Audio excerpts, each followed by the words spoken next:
Listening live to the Menards pregame lineup card leading up to Twins and Phillies at the bottom of the hour. And as we speak, the Twins and Phillies are emerging from the corn in right field at the Field of Dreams. And what incredible symmetry between these two managers, two men who have lived charmed baseball lives from corn-rich areas, I guess you could say. Don Mattingly from Evansville, Indiana, Derek Shelton from Carbondale, Illinois. And it is time to hear from the Twins skipper. And for that, we send it back out to the cornfield for Chris Atterbury.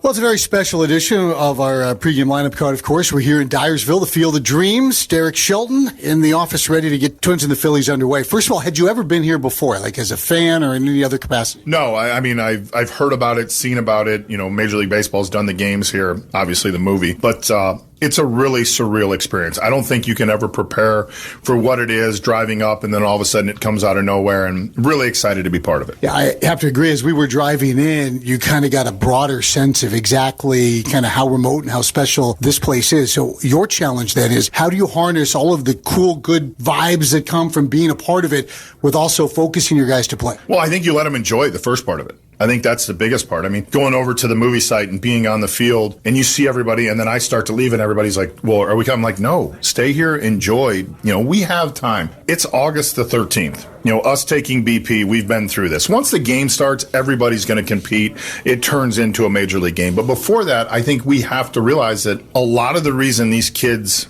these players, myself included, love the game is because of things like this. As for the actual game, Byron Buxton is activated, and because of the special nature of this game, you do not have to make, I understand, a corresponding move? No, we're able to add a move. It's 27. We can go to 27th guy, so we'll have to make a move, corresponding move after the game, but a situation like this, we were able to add Buck. How exciting is it to have Buck back, and will you throw him right in the lineup? Yeah, he's in there. He's playing center field. He's sitting second. I mean, there's no sense in activating your best player if he's not going to play. So we are definitely excited to have him back, and, in the fact that we go into an off day tomorrow so we can build in a natural off day, I think is important. Taj Bradley gets the start. Pitchers, more than anyone, starters are creatures of habit. Habits get disrupted for a day like this, but Taj feels uniquely, personality-wise, able to deal with something like that. Yeah, I think we have a couple guys that really would handle this well. Taj being at the top of the list. There's really not a lot that gets him up or down. He's pretty consistent in terms of how he prepares. So I think, today will be a good day for him. Close with this. I think your dad was going to be a part of this. Is that maybe the cherry on the top of the whole experience? Yeah, I think so. I mean, I think anytime you can celebrate anything with your family, and especially with your dad. I mean, as we talk about, this movie has a lot to do with the father-son element. My love for my game comes from my dad. So for him to be able to be here today was really cool. Fantastic stuff with Derek Shelton. Let's go back to the studio. Yeah, so special for the Twins to share this night with their families. Of course, Derek Shelton's dad, a former minor league player,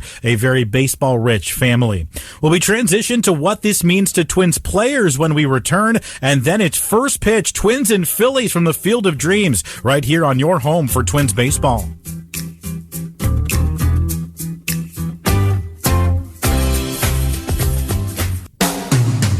You're listening to the Treasure Island Baseball Network.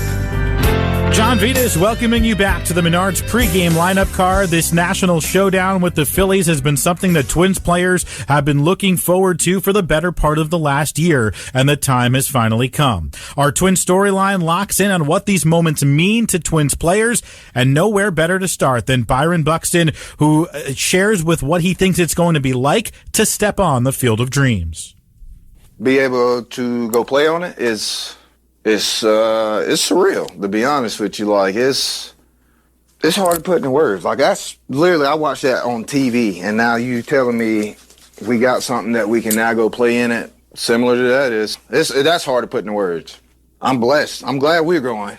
I'm thankful that we get that opportunity to go and experience that. It's been a while since we've been able to do something like that. I think, Puerto Rico was 17. Last time we actually had a chance to go out and explore something like this, so it's fun. Yeah, both of Byron's sons or all of Byron's sons are in Dyersville tonight, and of course he got to enjoy a catch with them earlier this afternoon. Tonight's starting catcher is Ryan Jeffers, and he understands how unique this opportunity is.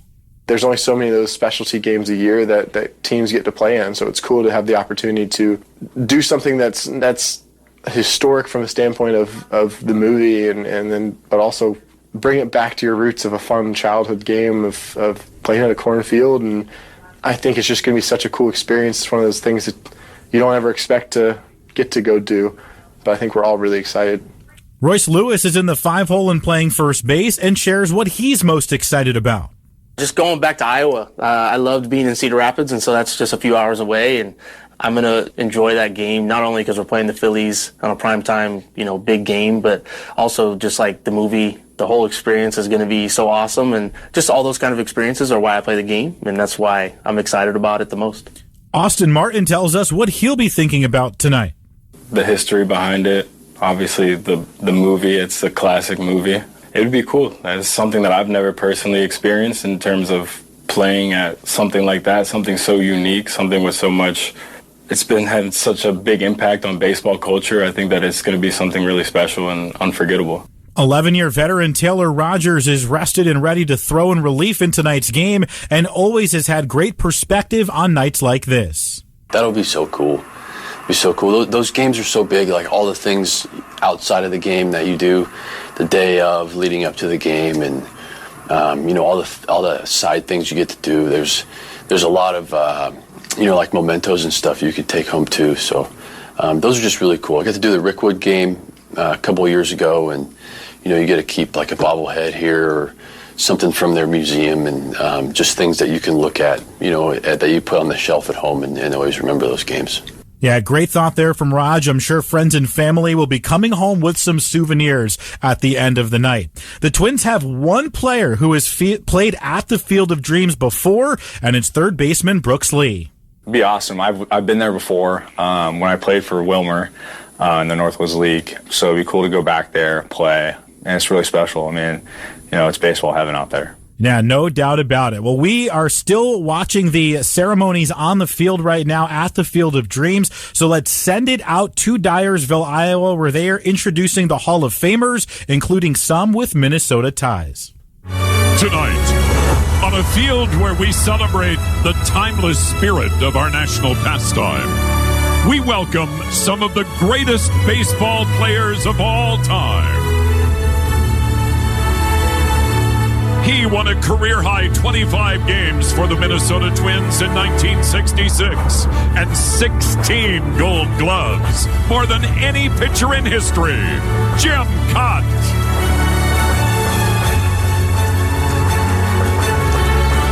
The only American League catcher to win 3 batting titles, he spent his entire career with his hometown team, Joe Mauer.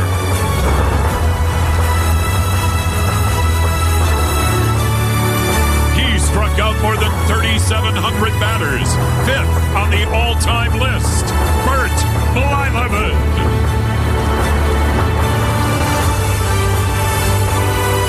He is one of only 5 players in Major League Baseball history with 3,000 hits, a lifetime 300 batting average, and 500 career stolen bases. Paul Molitor. And a perfect time to bring it back here in studio. Paul Molitor, of course, a huge part of our broadcast team here at the Treasure Island Baseball Network. So fun to see him in uniform there on the infield in Dyersville as we speak. Well, that's a wrap on the pregame show tonight. And as we bid you adieu, we'll return to that age-old question that Brooks Lee asked about the Field of Dreams earlier. Is this heaven? No, it's Iowa. And Iowa, we know, is Twins territory. And it takes center stage next. Twins and Phillies when we return on your home for Twins baseball. This is manager Derek Shelton. The lineup card is completed, my guys are ready, and it's time for Twins baseball. Swung on and hit high in the air to deep right field. Does Clemens have another one? He does. High in the air down the right field line, and this ball is out of here. Brooks Lee has tied it up 2-2. Byron lifts one high and deep to left and into the bullpen for a home run. Here's 2-2 on the way. Swung on and this got him. Ryan, little fist bump. He strikes out the side. Royce Lewis Tapper back up the middle and through, and Royce Lewis wins it for the Minnesota Twins. Twins baseball is brought to you by Target, proud partner of the Minnesota Twins. Now let's head live to the ballpark. Well, good evening once again, and welcome back to the rolling cornfields of Dyersville, Iowa. We're at the Field of Dreams for this very special contest between the Minnesota Twins and the Philadelphia Phillies. The Twins are 60-62 in the thick of the AL race for the postseason. The Phillies 64-58 and battling for their playoff livelihood in the National League. Twins get Byron Buxton back. They send Taj Bradley to the mound against this group of all-star sluggers headed by Kyle Schwarber and Bryce Harper. Should be a whole lot of fun. Danny, we'll have your full starting lineups of who's coming out of the corn. We've got the national anthem and first pitch from Iowa next on your home for Twins baseball.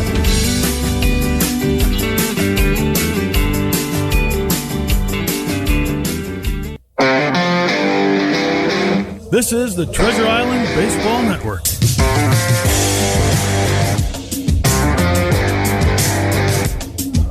Welcome back to Dyersville, Iowa, as the Twins and the Phillies do battle here. Starting lineup here tonight, I'll give you the starters. It's going to be Aaron Nola for the Phillies, and for your Minnesota Twins, it'll be Taj Bradley. Give you the rest of the starting lineups, but first, our national anthem. Oh, say, can you see by the dawn's early light what so proudly we held at the twilight's last gleaming, whose broad stripes and bright stars through the perilous fight o'er the ramparts we watched were so gallantly streaming, and the rockets red glare, the bombs bursting in air gave proof through the night that our flag was still there. Oh, say does that star-spangled banner yet wave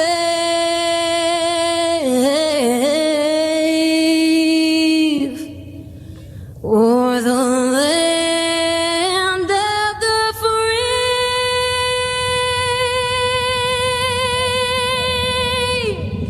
and the home of the parade. That is Alana Springsteen with our national anthem, and here is this evening's starting lineup for the Philadelphia Phillies. Kyle Schwarber will lead off. He's going to DH. Trey Turner, he'll bat second, play shortstop. Bryce Harper, he'll be in right field, batting third. Luis Ariz, he's going to be at second base. He'll bat fourth, batting fifth. Bryson Stout, and Alec Boehm will be at second base. At first base, he's going to bat sixth in the lineup. Brandon Marsh, he'll bat seventh, play left field. JT Realmuto, he'll catch, bat eighth, and batting ninth. And at center field will be Justin Crawford. On the mound, Aaron Nola, making his 25th start. He has a record of 3 wins and 9 losses. Here's the starting lineup for your Minnesota Twins. Leading off, Trevor Larnach, he'll be in left field, batting second in center field. Byron Buxton off the IL. Ryan Jeffers, he'll catch, bat third. Josh Bell, our cleanup hitter, he'll DH, always brought to you by Marsden. Your hometown cleaning team, keeping Target Field that world-class facility for 17 years and running. We thank you, Marsden. Batting fifth, and at first base, Royce Lewis. Cody Clemens, he'll bat sixth, play second base. Luke Kershaw in the lineup in right field, batting seventh. Brooks Lee, he's going to bat eighth and play third base. And Kalen Culpepper, he'll bat ninth and play shortstop. On the mound today, 9-4. Making his 24th start will be Taj Bradley. Umpires calling balls and strikes. It'll be Bruce Dreckman. Alex Tosi, the umpire at first base. Corey Blazer, the umpire at second base. And Jensen Visconti will be the umpire at third base. A lot of going on here at the field right now. Both teams stretching down on the foul lines. Lineups have been exchanged. Umpires still being wired and mic'd up. And Taj Bradley's leading the Twins out on the field right now. And to get started, here's Chris Atterbury. Well, Danny, the cream-colored pinstripes going back to 1961 for the Minnesota Twins, the same uniforms they wore to open Target Field in 2010. The Phillies wear their road grays from 1939 to 1941. As you mentioned, a lot going on. It's 335 down the left field line, 335 down the right field line. Seats about 8,000 people. There's a lower bowl. There's an upper grandstand down the right field line beyond the dugout, and then corn in front of it, about 10 rows. There's a triple leveled grandstand, almost like at an auto racing track, down the third base line. Beyond the outfield wall, it is all corn. Big batter's eye in center field. It is a wooden scoreboard, hand-operated in right center, and on the platform there are three people dressed in 30s era garb, suspenders, driver's caps, and overalls, and they will be putting up simply the run totals for each half inning. The flags are in right field. They're blowing in, and when you look over the right field wall, past the corn, you can see the original white clapboard house from the Field of Dreams movie, as well as that field from Field of Dreams. The players made a dramatic entrance through the right field wall. They took panels of the fence out, and the fence it's wooden, but you can see through it, so you can see the corn stalks, and the players from both teams came streaming through the corn. And then, Danny, when they started introducing the Hall of Famers, the Hall of Famers came in mass in waves through the corn, lined up in an arc behind the pitcher's mound. Goosebump moment here in Dyersville. No question about it, especially the players coming in, the Phillies and the Twins players coming in together collectively, go to their third base chalk line, and the Twins did at first base for the Phillies. And then after they were set up, then the Hall of Famers came in through the corn and kind of arced from third base behind the mound to first base. And to see some of those elite players and how they were introduced and some of the accolades that they had when they were players, like you said, goosebumps for sure. And watching the current players and their admiration for those players was phenomenal. A bunch of Twins, obviously. Jim Cott was there. Joe Mauer caught one of the ceremonial first pitches. Paul Molitor, Burt Blyleven wearing the powder blue. Quite a moment. Phillies greats Mike Schmidt and Steve Carlton also involved. You know, Chris, you talked about the players also, kind of a learning curve for them to see some of the greats that maybe they watched growing up as young ball players. Well, now we get to actually play. Taj Bradley taking on Kyle Schwarber. Schwarber has faced Bradley once. He hit a home run off him. Of course, he has 375 career home runs. Schwarber awaits, and the first pitch sails upstairs. Taj maybe a little over eager, and it's 1 ball and no strikes. Our vantage point, we are low. We are tilted just off to the first base side of things. We might see some fans' heads walking in front of us throughout the game. The 1-0 pitch is down and in, and the count 2-0. And we are close enough here, Danny, that you can hear the ball popping into the mitt. You can really see it biting on those off-speed pitches. Chris, I don't think we've ever been this close to broadcast a game before, and it looks like the pitcher is right on top of the hitter. 2-0 pitch, and it's swung on and lifted high in the air to right field for Schwarber. Back at the wall, and Schwarber's done it. Your fairy tale start. Kyle Schwarber into the corn for a 1-0 Philadelphia lead. Almost like a movie script. Landing in the cornfield, setting off some pyrotechnics. Kyle Schwarber right on cue, looking like he stepped right out of the original Field of Dreams. Plants one into the right field cornfields, and it's 1-0 Phillies. You know, if the fans had access to that cornfield, you'd see that stock being pushed down as fans were looking for that ball. Pitch down and away to Trey Turner. 1 ball, no strikes. 36th home run, league high for Schwarber. And what a start to this one. Bradley taps the mound and fires, and the pitch is high, and the count 2-0. Of all the various elements that go into a ball game like this, I think the person most affected is the starting pitcher for these two clubs. Talked about it a bit with Shelty as the 2-0 breaking ball strike. They are the ones who are the most meticulous with their pregame routine. Occasionally a hitter can go without batting practice, a show and go, not unheard of.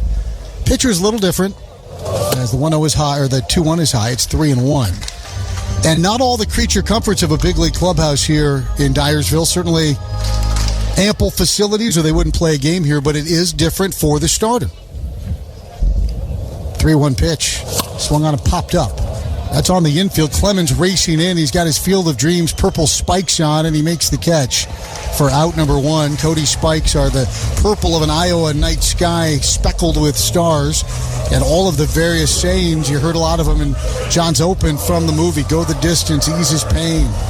All painted across his spikes. And furthermore, he, like all of the Twins, infielder save Kalen Culpepper, all wearing the high stirrup socks here today. He's got the spaghetti stirrups going. Here's Bryce Harper. First pitch to Harper, nasty breaking ball, misses low, 1 ball, no strikes. Harper is swinging the Victus corncob bat, and he has corncob shoes on. Not made out of corn cobs, but painted as such. And he takes a strike on the inner half, and the count is 1-1. For all the buildup, all the drama, would it rain? Would the sun come out? Flyovers, and then Schwarber, like stars do, delivers. Pitch taken just below the knees, 2-1.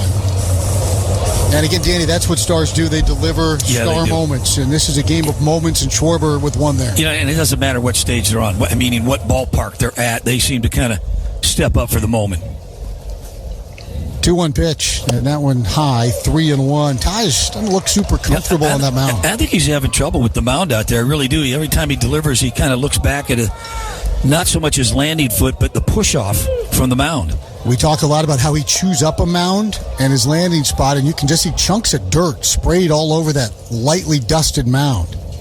3-1 pitch, that's high again, and Harper walks. So a home run, a pop-up, and now a walk to Harper, and here's our old buddy Louis Arise. Did not have a chance to see Louis. There was so much going on here today. He gets a pat on the head from Ryan Jeffers, and he salutes his old teammates in the Twins dugout. Big trade deadline acquisition. Phillies lacked a right-handed bat, so they went out and got a left-handed guy and changed their entire defensive alignment. Louis hitting cleanup and leading the league in hitting. He takes a strike, and in typical Louis fashion, he steps out, he wanders around. He put his hand on his head, but he was just trying to adjust his hat. I don't think he was trying to challenge. No, he asked to be challenged. He asked to challenge it, but Dreckman was looking over into the Twins dugout and didn't see it. Runner at first, Harper. And Arise pulls one foul down near his own dugout, and the count is 1-1. Now, a couple of things that stand out that are different from your typical big league park. One, the lights. The lights are never going to be up to par. They're just shorter light towers. And then the fact that there's just not much room behind home plate to the backstop and to the dugouts. Here it get eerily quiet as Taj delivers, and Louis lines one into center field. That's going to drop for a base hit. Harper takes a turn at second, cruising into third as Buxton rallies it back to the infield. Louis Arise doing what he does and does better than anybody in baseball. He plants a single in his shallow center field, and they're on the corners behind Bradley with just one out for Bryson Stott. Don Mattingly launched out of the dugout to chat with Bruce Dreckman. I'm not sure what that might be about. Kalen Culpepper has his palms to the sky, and I'm wondering if Mattingly is claiming there was some sort of interference on the base paths there, Danny, with one of the defenders getting in the way of his running.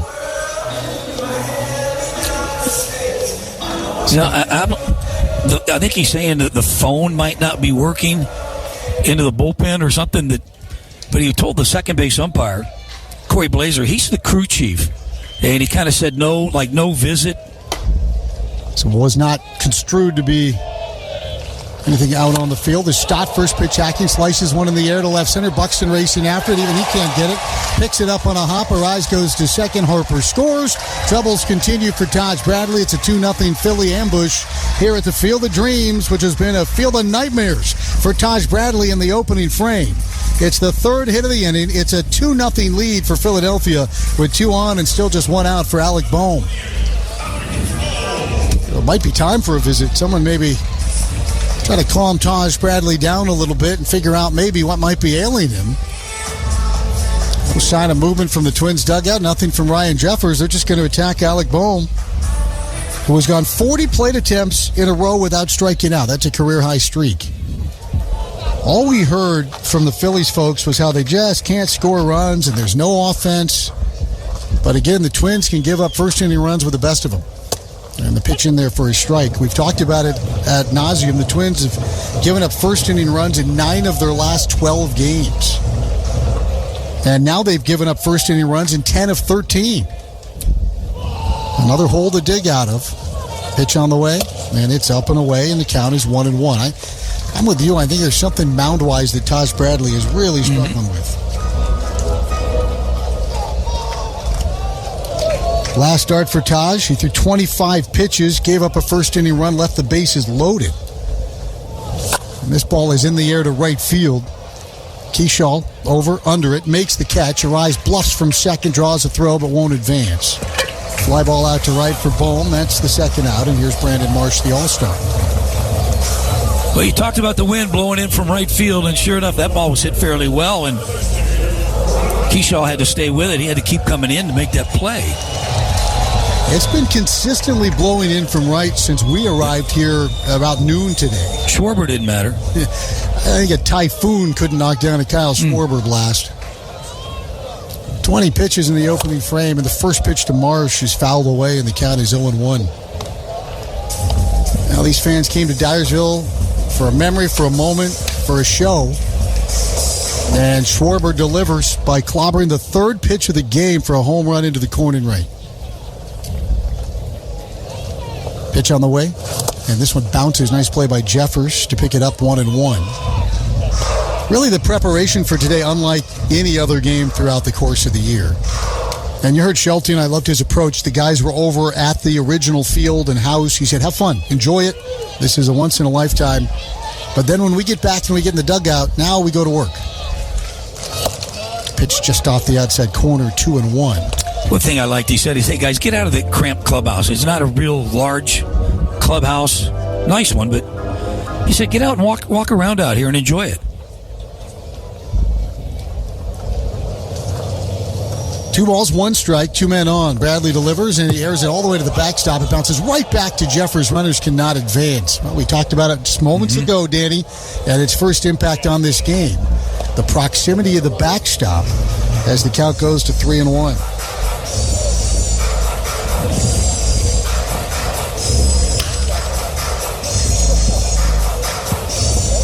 Marsh tiptoes into the box. Huge first half for Brandon Marsh, but 2 for his last 10. Phillies have come out flying. Swinging miss, and that's a 3-2 count now on Marsh. A homer, a one-out walk, a single from Arise, RBI single for Bryson Stott, who is wearing some really cool cleats with former Phillies greats who have passed away coming out of the cornfield. They are spectacular. Same artist who did Cody's cleats. Runners go on the 3-2, and it's high ball 4. And the nightmare first inning continues. And finally, Pete Mackey emerges from the Twins dugout, and he's going to go out and have a word with Taj Bradley. Bradley has thrown 26 pitches already. He's given up 2 runs on 3 hits and 2 walks, and he's facing his 8th batter, JT Realmuto. So again, not to start, the Twins were envisioning. And for Aaron Nola, again, the bullpens are a little more rudimentary here in Dyersville than they would be in a big league ballpark. And he's been sitting in that dugout for quite a while after finishing up his warm-up and all of the dramatics of the opening here, the Hall of Famers, the flyover, the anthem.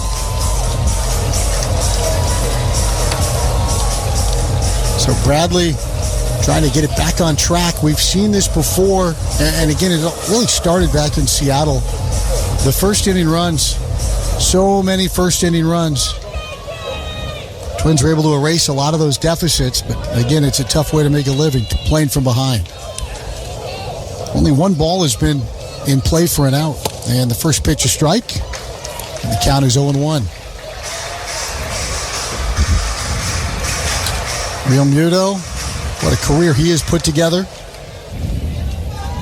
One of the league's best catchers for a long time. Pitch on the way, swung on and stung foul down the right field line. That's headed up into the grandstand for a souvenir. And that is off in the direction of the original clapboard house where Ray and Annie lived, where he plowed under the corn, put up the lights. And they will come. And they came. And they're still coming. Boy, the line today and seeing the cars streaming in was so much like a scene out of the movie. You can't hardly believe that it isn't fabricated. 14 strikes, 14 balls. Pitch 29 is ball number 15. It's 1 ball and 2 strikes. Boy, 29 first inning pitches here for Bradley. Worst case scenario for the Twins.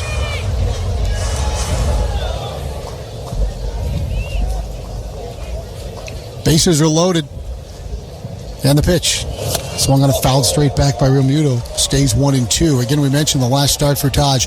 Gave up 1 first inning run and got out of it, leaving the bases loaded. And now, having given up 2 and thrown 30 pitches, he's trying to get out of it, leaving the bags full of Phillies.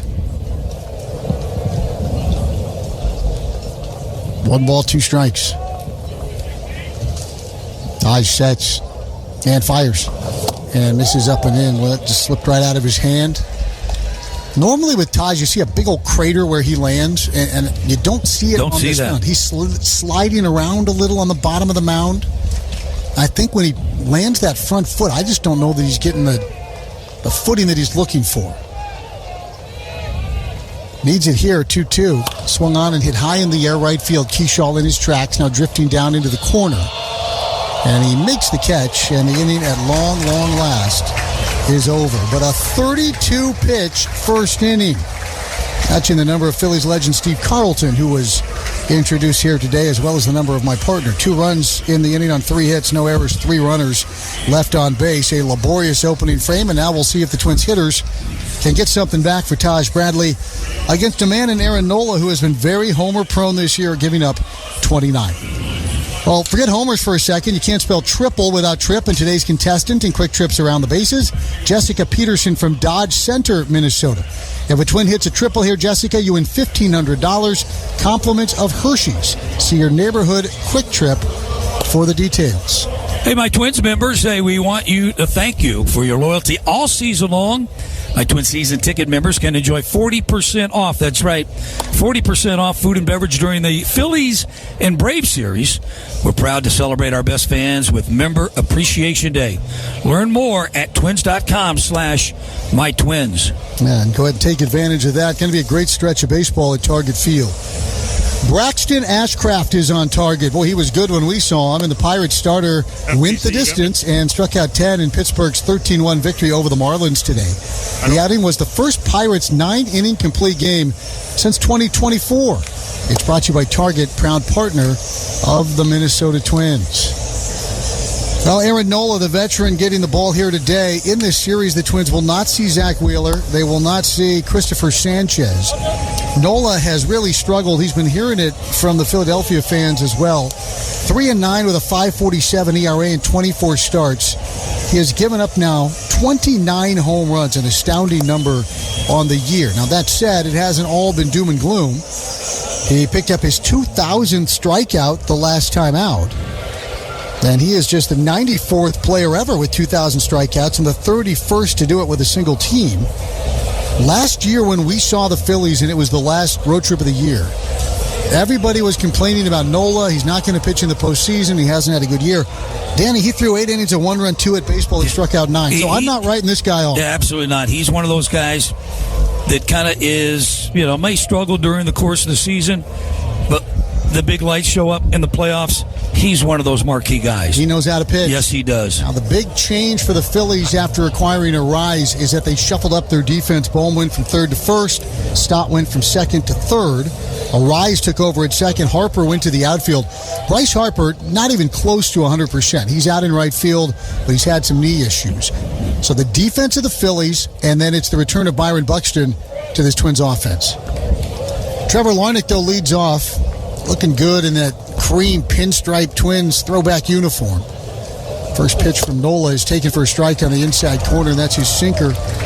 And that's a pitch he struggled to get in the zone this year. He has been one of the pitchers most affected by ABS, a guy who used to get a lot of called strikes, maybe outside of the actual strike zone. And those pitches are now being overturned. And there's one just off the plate. It's 1-1. And combination of the way he pitches, his command and movement, Realmuto outstanding as a framer. Right. And he really was able to take advantage of that. And we heard that Nolan, he'd been trying to pitch with fastball up on top of the zone and getting hurt there. Breaking ball last into right field for a base hit. Larnach on it, and he drills one to right field. That ball just hung up, and Larnach strung a clothesline into the outfield for the Twins' first hit. Here is Byron Buxton and his long-awaited return. No rehab assignment. Buck has the specially painted Field of Dreams spikes today, and Danny, it's great just to see him back. He came back after the All-Star game. He wasn't right. He had to get an injection, a very painful injection, and he has continued his work, and here he is in the number 2 spot. Buck batting for the right side. Infield plays back, and the first pitch is on the outside corner for a strike. And by activating Buxton here today, you would think there would be a roster move. There was not. They've allowed for each club to carry 27 men, so they'll probably have to do something when they return home on Saturday. Yeah, special rules for these games. Cam Meisner is the extra man for Philly. The 0-1, breaking ball, and it twirls off the plate away. Third baseman Stott says, appeal to first, appeal to first. They do, and the appeal is denied by Alex Tosi. 1 ball, 1 strike. You heard from Byron in the pregame, eager to be a part of this game and the history, and he pops this one up. It was a breaking ball, and he just missed it. Real Muto's out in front of home plate. Now back into foul ground, and he makes the catch. And Byron pops up. He's now 0 for his last 18. Dating back pre-injury and while, frankly, not fully healthy. 1 away for Jeffers. Byron, Ryan, a slew of these Twins familiar with baseball here in Iowa. A lot of them played and starred at Cedar Rapids. You heard Royce talk about that in our pregame lineup card. Byron was a star with the Colonels. His number 7 Colonels jersey, in fact, hangs currently in the Twins' home clubhouse at Target Field. First pitch to Ryan is down and away. 1 ball, no strikes. Aaron Nola reaches down, taps at the dirt, kind of leans on his front knee to take the sign, almost like he's reluctant to take the sign, then stands tall, hands away from the body, and delivers. And he delivers a strike on the outside corner. And it's 1-1. Danny, it's kind of fun to be back down low with our vantage point. Yeah, it's... I do feel like I need my glove. I did not bring my glove, and really no foul balls coming in here. We're way below the net.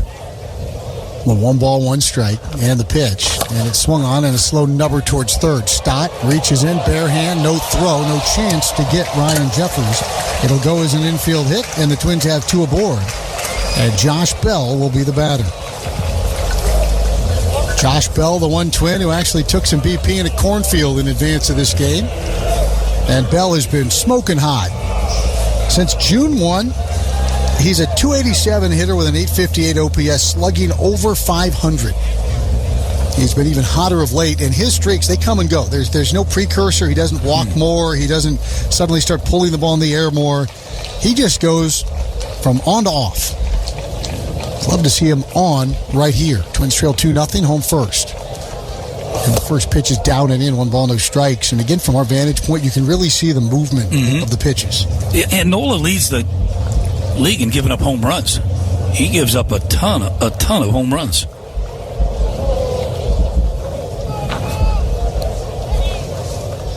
One ball and no strikes. Bell swings and chops foul, first base line, and it's 1-1. Phillies elect to play Trey Turner up the middle, big hole on the left side of the diamond. They don't feel that the shuffling of the defensive alignment has downgraded their defense, but they also don't feel like they've got a great defense. They feel like that's been one of their problems this season. 1 ball, 1 strike, 2 Twins aboard. And the pitch. Swung on a miss. Boy, the bottom dropped out of that breaker in the count 1-2. Yeah, but with the lack of good defense in the infield, don't you think they make up for it with all their offense that they have? I would think so. Yeah. Again, when you hear them kvetching about their problems, you're like, really? Yeah. Really? I'm looking at your lineup, and it's Schwarber, Turner, Harper, Arise. I think you're okay. The 1-2, down and in, took it, and it's 2 balls, 2 strikes. It's kind of like when you go to New York, no matter how many games over 500 the Yankees are, there's always just hand-wringing about, we can't score, we can't pitch. Only have 5 All-Stars. Pitch to Bell, little nubber foul, he fought it off. Came with a heater. Count 2-2. Kyle Schwarber opened the ball game with a bang. out into the tassels of corn over the right field wall for a leadoff home run. He does that better than anybody. 2-0 lead for the Phillies. Bottom of the first. A pitch to Bell. Down and in. Good take. 3-2. But the crowd packed in here. And kind of a quiet crowd, aren't it? Because the ballpark doesn't have all of the bells and whistles, it just gets really quiet right before the pitch. Like now. The pitch. Swung on a miss. He struck him out, and down goes Josh Bell. First strikeout for Nola. It'll be up to Royce Lewis. Royce has some pretty cool rocket pop looking spikes on, red, blue, white. And he's going full stirrup style with the socks today. That spaghetti stirrup, a whole lot of white sanitary, knicker style pants. An old school look for Royce, who clambers into the batter's box with 2 on and 2 out here in the first. Twins trying to answer. Getting better than 413 in the month of August. And the first pitch off the plate away, 1 ball, no strikes. Not swinging at that pitch is part of the reason he's having such a good month. Yeah, but he still chases the slider, breaking ball down and away occasionally. Larnach at second base, Jeffers at first. Phillies play deep. Here's the pitch. Off the plate away again. 2-0. Okay, Danny, that's the formula, right? Get yourself into a count like this. Yeah, but Nola, he's so good. He's going to probably stay with the off speed here and locate a little bit better. He's, like you said, he's a pitcher. He's trying to read a scouting report that Royce will chase occasionally. And his nitro zone is heat inside. This ball lasts right to shortstop, and Turner gloves it. A stinging line drive for Royce Lewis, but right at Trey Turner. No runs, despite a couple of knocks. Twins leave a pair. We've played one from the Field of Dreams. It's 2-0 Philadelphia on your home for Twins baseball.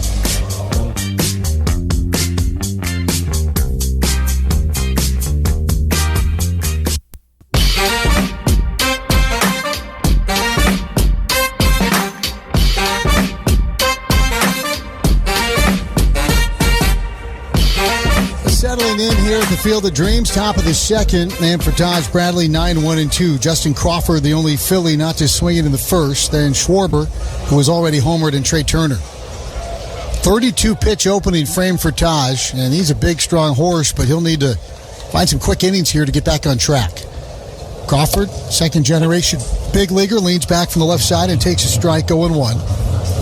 His father, of course, Carl Crawford. No balls and a strike. Crawford fouls away the rookie. It's 0-2. And we have solved one mystery that may have come up if you've watched Field of Dreams. Or maybe like me, you showed it to your daughter for the first time, or your son. And the question even posed in the film is, where do they go when they wander out into the corn? As the 0-2 swung on a miss, and Crawford is out on strikes. First punch out for Taj. 6 now away from a career high. He'll face Schwarber for the second time. Well, we walked out through that corn to get to this ballpark. You walk through the outfield corn where all the Black Sox would go. And we found out there's a speakeasy out there that sells wine and cocktails and hot dogs. Yeah, we walked right by it. But now I know where they went. They went to the tiki bar. Yeah, they went to the speakeasy. Schwarber takes high, and it's 1 ball and no strikes. No wonder they always look so happy when they came back to play. But, there's a speakeasy in between the outfield corn of the original field and our outfield corn. 1-0 pitch to Schwarber, who visited that speakeasy with his 36th home run. And it's a strike. It's 1-1. Boy, he has had some kind of career, Kyle Schwarber, out of the University of Indiana. Cubs legend. A legend in Philly, and he launches another one high in the air to deep right center field, but playable this time for Buxton. Byron gracefully lopes underneath it and makes the catch. There are 2 away. And boy, Danny, have I missed that. Just the sight of a ball in the air in center field and the grace with which Byron Buxton turns all of those fly balls into outs. Yeah, and I got to tell you, this ballpark is in great shape right here. I talked to the infielders, talked to the outfielders. They say it plays a little fast, but no bad hops. They said it will snake the way they cross-cut the outfield. And it usually will snake a little bit as that ball starts to slow down. And that's why as an outfielder, you got to make sure that you stay in front of it. Maybe even get down on one knee like an infielder. First pitch strike to Turner, and now the 0-1 pitch on the way, and Turner watches just off the outside corner, and it's 1-1. He's thrown 8 pitches here in the second. Boy, if Taj can put Turner to sleep and get out of this with the low pitch count, he'd be right back on track. Breaking ball pushes him off the plate but misses in. 2-1. There was a time when Turner signed with the Phillies and signed a big contract and struggled mightily. And the fans gave him a standing ovation. He took off after that. Pitch high, 3-1. Yeah, typically, obviously, they boo. Yes. Someone started this idea that, hey, what if we cheer him? They even put billboards up. And he went off like a rocket ship. 3-1 pitch is high, ball 4. So just when Bradley looked on the cusp of a quick inning, he walks the speedy Trey Turner, who's 80 runs scored, or 4th best in the senior circuit. And now it's the dangerous Harper. We talk about the grace of Buxton in center, and he's peerless out there, but Trey Turner is a graceful, elegant player as well. I think he slides better than anybody in the game. It's like he doesn't even touch the ground and pops back up. Harper walked first time up, and he takes low. Harper had an at-bat in St. Louis the other day where he had to come out of the box. Trainer came out. It appeared to really bother his knee. Didn't swing the bat the rest of the at-bat, and he ended up walking. They didn't lift him for a pinch runner. But obviously he's been in pain with his knee as he takes a strike, and it's 1-1. But he's a guy who wants to be in there every day. I think he stated one of his goals is to play every ball game, all 162, and he's played 122 already of 122. 2 outs, Turner at first, not going. Harper takes down an in. If you've got a bad knee, let's say it's a right knee for a left-handed hitter, where does that most affect you? Is that when he comes forward and puts the weight transfer? No, a little bit, but he's the type of guy that will hit against that front foot. So you slide to it, and then as you swing, you're pushing against that right foot. Get your momentum back on that left leg and hip and turn. 2-1 is high, 3-1. So a knee issue on the front knee there would be really hard to compensate for. A lot of guys, they'll turn themselves into like what we call a front foot hitter. If it's their back leg, guy going to get out, old Charlie Lau type. Cecil Cooper. Yep. Lean back. George Brett. It worked for him. 3 balls and a strike, and the pitch swung on a foul straight back. That looked like a pretty healthy cut. And the count's 3-2.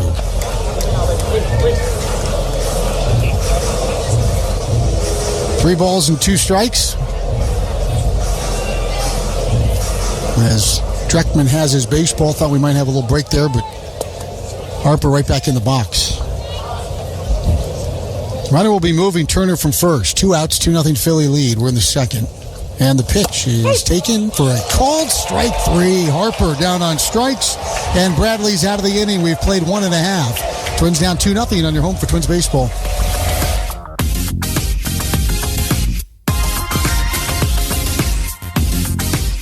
This is the Treasure Island Baseball Network. Welcome back to the Field of Dreams, where the Minnesota Twins taking on the Philadelphia Phillies, and the Twins find themselves down 2-0 here in the early going. Try to do something about it here in the second with Cody Clemens, Luke Keyshaw, and Brooks Lee. It's been a spectacular day, and we've only just gotten this game started. The Philly Fanatic doing his thing on the first base dugout. Boy, we had 26 Hall of Famers. I'd say Fanatic probably 27 in my book. Clemens awaits. The pitch from Aaron Nola as the Fanatic calms down his antics, and Cody swings and misses, and the count is 0-1. You cannot turn around without bumping into some sort of piece of baseball history or a baseball legend, and you can't walk these grounds with Dan Gladden without running into everybody who wants to talk to him. As Clemens takes high, either they want a picture with him, they're a big fan, or we bumped into Torrey Hunter and Jock Jones. Jock Jones, yeah. They were on a golf cart. Joe Mauer was having... We were on a golf cart, too. We were with a very good driver. We'll probably get to her story later if it's a blowout. The pitch is fouled away. We sit down to grab a bite to eat, and Joe Mauer's there with Yeah, Chip. we ate with Joe and his son. And Drew Halverson was delayed because he was in line talking to Nick Swisher on his way over to see us. Hall of Famers walking around. Warney's here. And Torrey, Jock, not just Hall of Famers. Dylan Betances is wandering the grounds. As Clemens swings and misses, and he's down on strikes. And Nola, despite all the ugly numbers, all the home runs, just as he did last year against the Twins, he has tied them up in knots. Again, last year it was 8 innings, 1 run, 2 hits, then 9 punch-outs, and he's off to a hot start here as he faces Keyshaw. Twins, though, have been a great team at making adjustments all year long. Keyshaw grinding against Nola's first at-bat ever against Aaron. And the pitch is taken for a strike, and the count is 0-1. We're going to owe you that station identification here momentarily.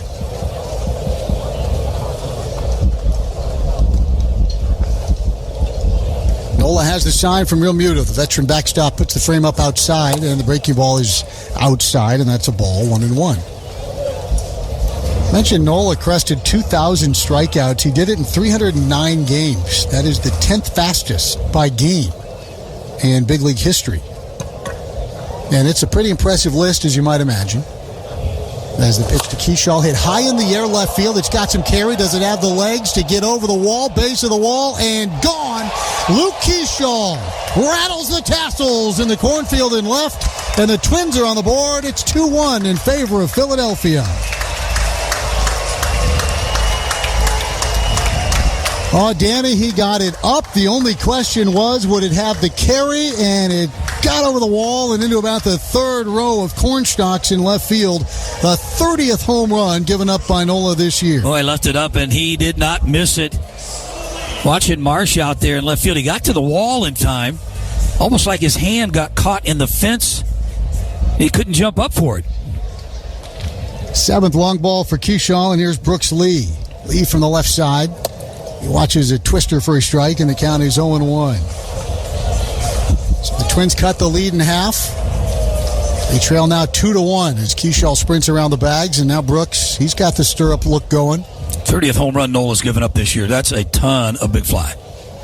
Pitch is down and in, and the count 1-1. Brooks the only guy who'd played here before.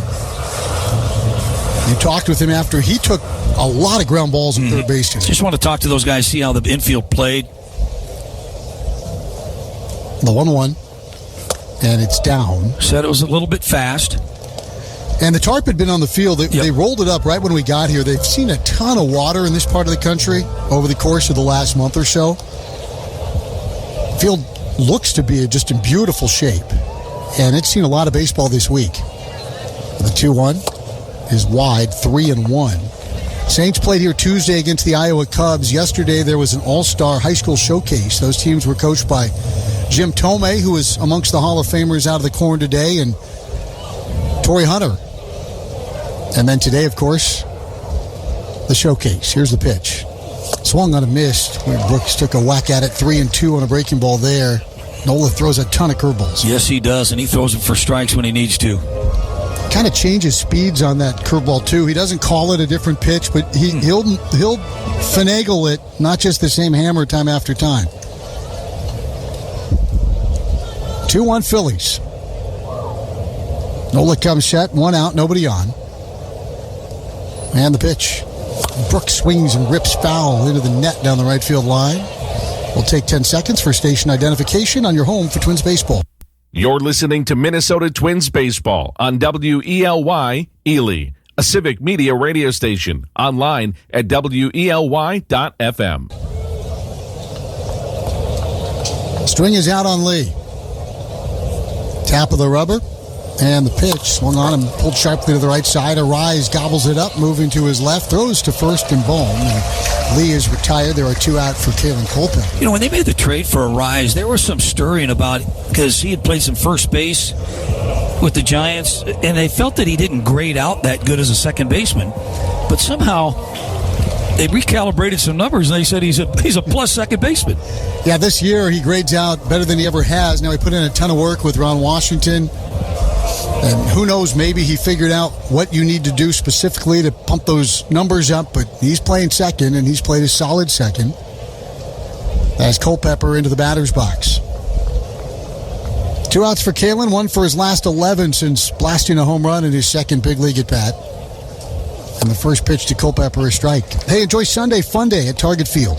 Free ice cream on Kids Day. It's presented by Target. Kids 12 and under can enjoy ice cream treats, half-price U.S. Bank kids meals, and they run the bases after the game. Make it a family tradition and get your tickets at twins.com/kidsday. Pitch just off the outside corner in the count 1-1. We're talking about family traditions. I mean, this entire operation where we are is all about families and baseball and tradition all wrapped up together. That's why we're here, and that's why all those years after the movie, people still come. As Culpepper swings and fouls, loses his helmet. And then they built this ballpark here, and now they're going to be here permanently. They're getting what'd you say? Northwoods League. Northwoods League, so there'll be some host families that will take in some of those players. Dyersville nearby has always had a great baseball tradition at the local level. This area is a hot spot for town ball, as Minnesotans can certainly understand. Here's the pitch, and it's taken low. 2-2. You know, I made the comment as we were walking around through here. I said, in about 5 years, you come back, there's going to be hotels. They're going to be having, like you said, they had the showcase for the high school kids. They're going to turn this into really a place to come and have tournaments. Destination baseball heaven. The 2-2 pitch on the way. Swung on and fouled, and even as we came in over the left field wall, and there is a kids complex over there with the 4 fields, you know, where all the home plates butt together and star out. And Dustin Morse was telling me that his son Griffin was here for a tournament a couple of weeks ago. And the deal is you play all your games, and then the championship game, you get to play under the lights on the original Field of Dreams field. Fun. Super special. Just don't fall off the bleachers with a hot dog in your mouth. Swing and miss at a sweeper off the plate away. Kalen Culpepper is out on strikes. And Nola's out of the inning, but Keyshaw plants one in the corner. We've played 2 innings from Dyersville. It's 2-1 Phillies. Let's check in with John Vitas on your home for Twins Baseball.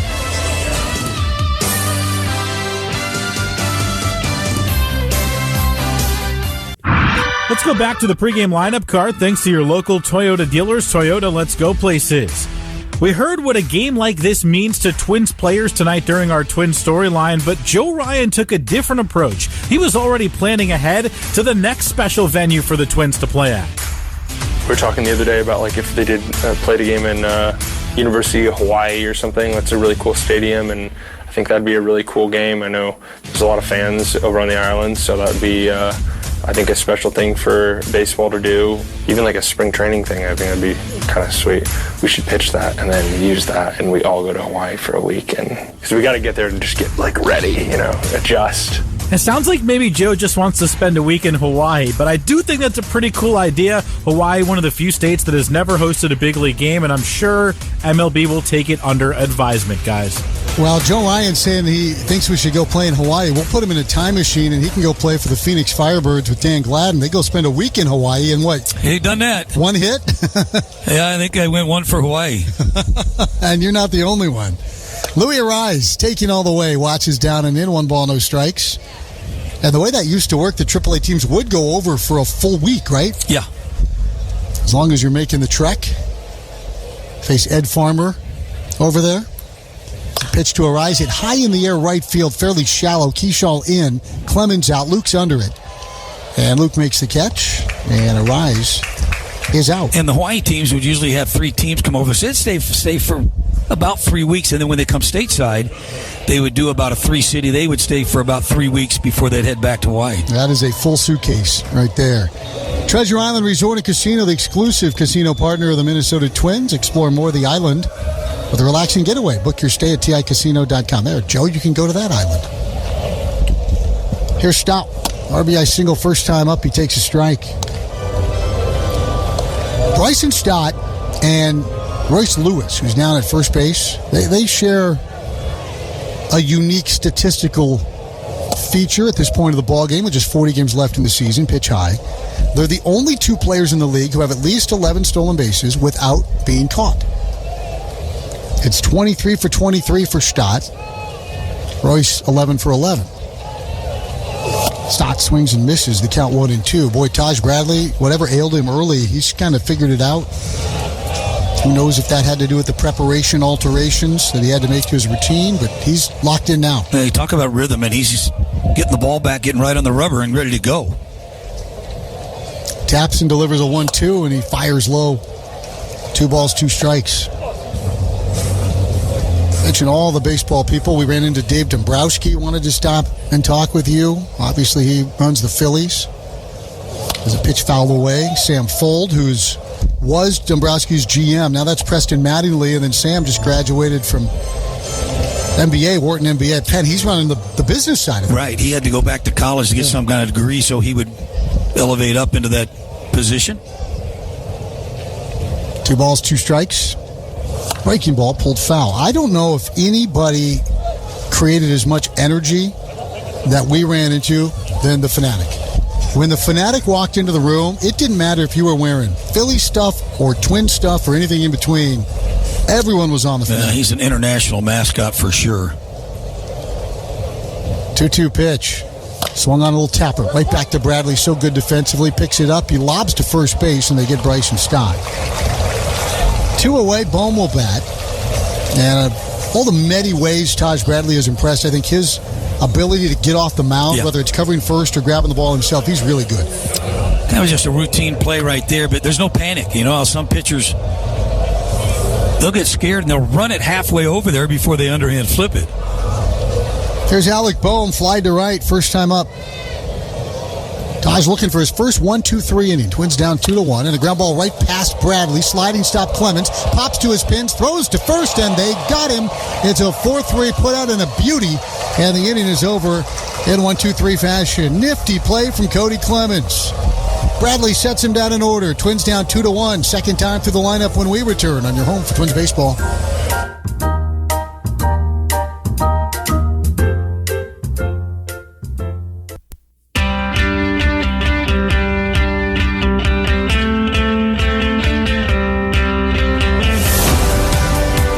Of the third inning, it's the top of the order for the Minnesota Twins. They trailed 2-1. They weathered an early storm. The Schwarber home run in the opening frame to lead off the game. A 32-pitch inning in which Taj Bradley left the bases loaded. Bradley has righted the ship, and now the Twins get a second turn against Aaron Nola. 3 hits first time through, including one for this man, Trevor Larnach, who lined one crisply to right field for a base hit. Larnach taps the plate, 2-tone bat, and augers in from the left side. Dusk is falling here in Dyersville. The lights are on. And the pitch is on the way. And the pitch is a strike, and the count is 0-1.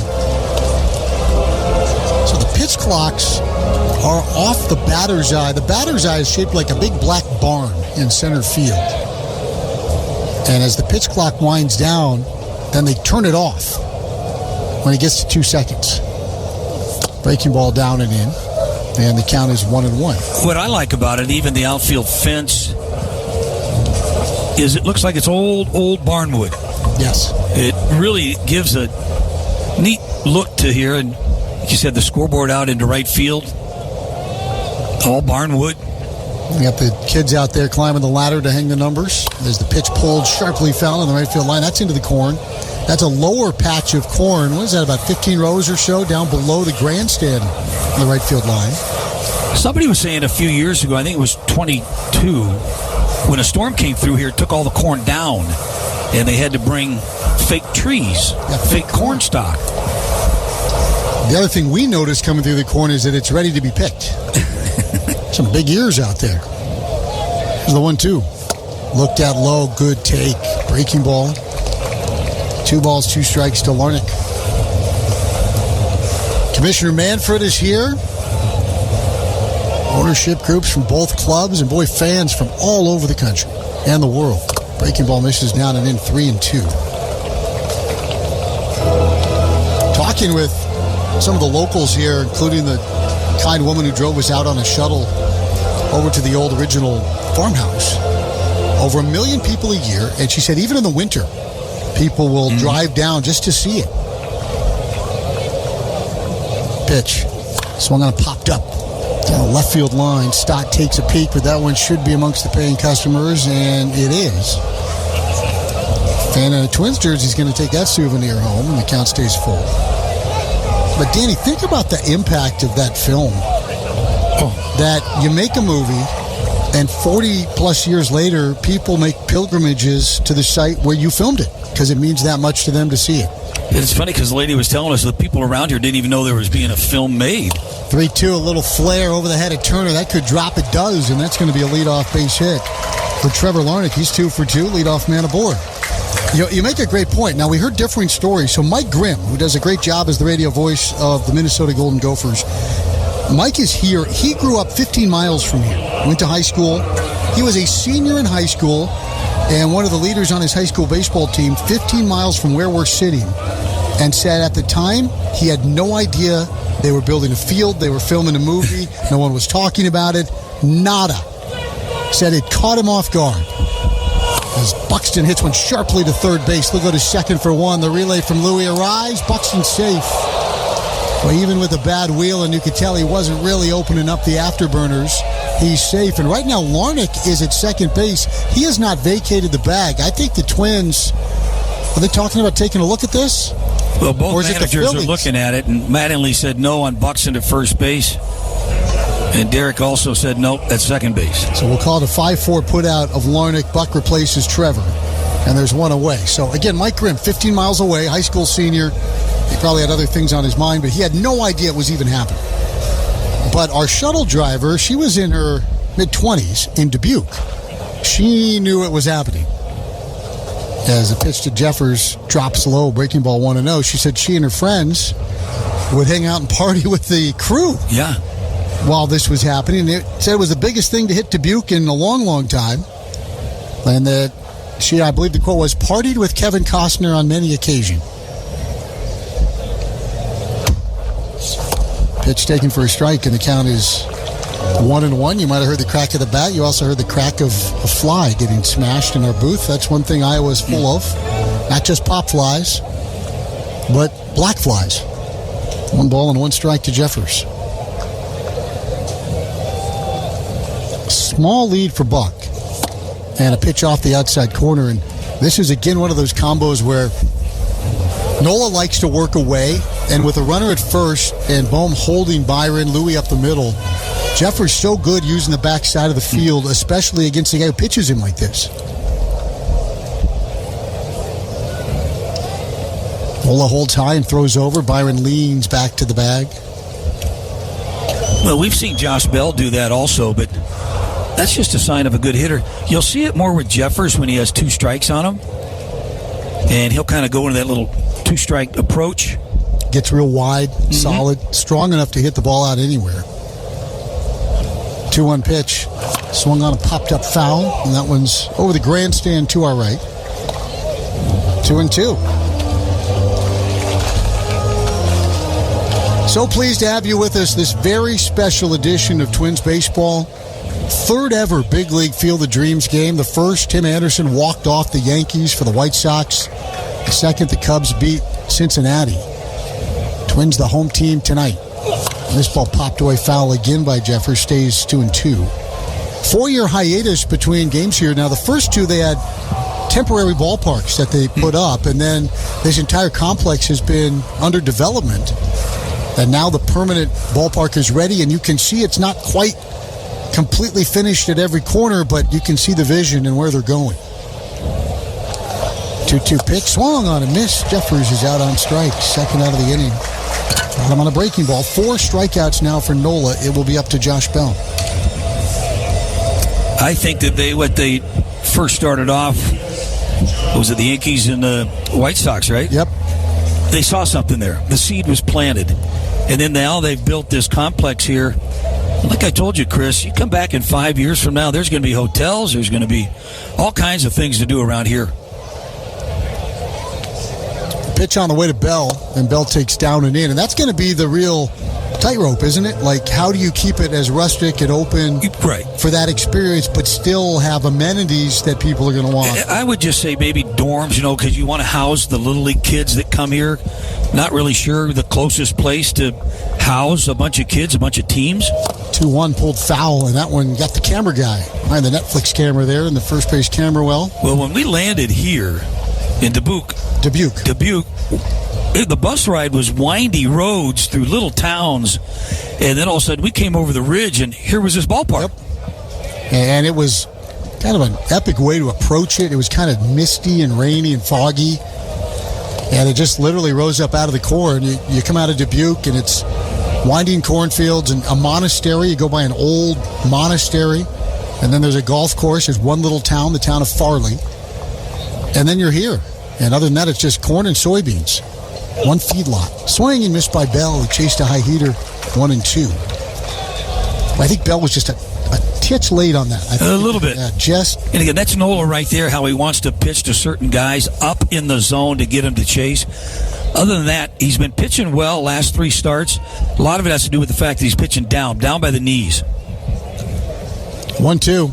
Swung on a little tapper and a slow roller. Left side of the diamond. Stott, bare hand pickup. Throws to first. Bell hustling down the line, but he's out by a half a step. 5-3 the put out, and the inning dies with it. No runs on a leadoff single. There were no errors and a man left. We've played 3 full from the Field of Dreams. It's 2-1 in favor of the Phillies on your home for Twins baseball.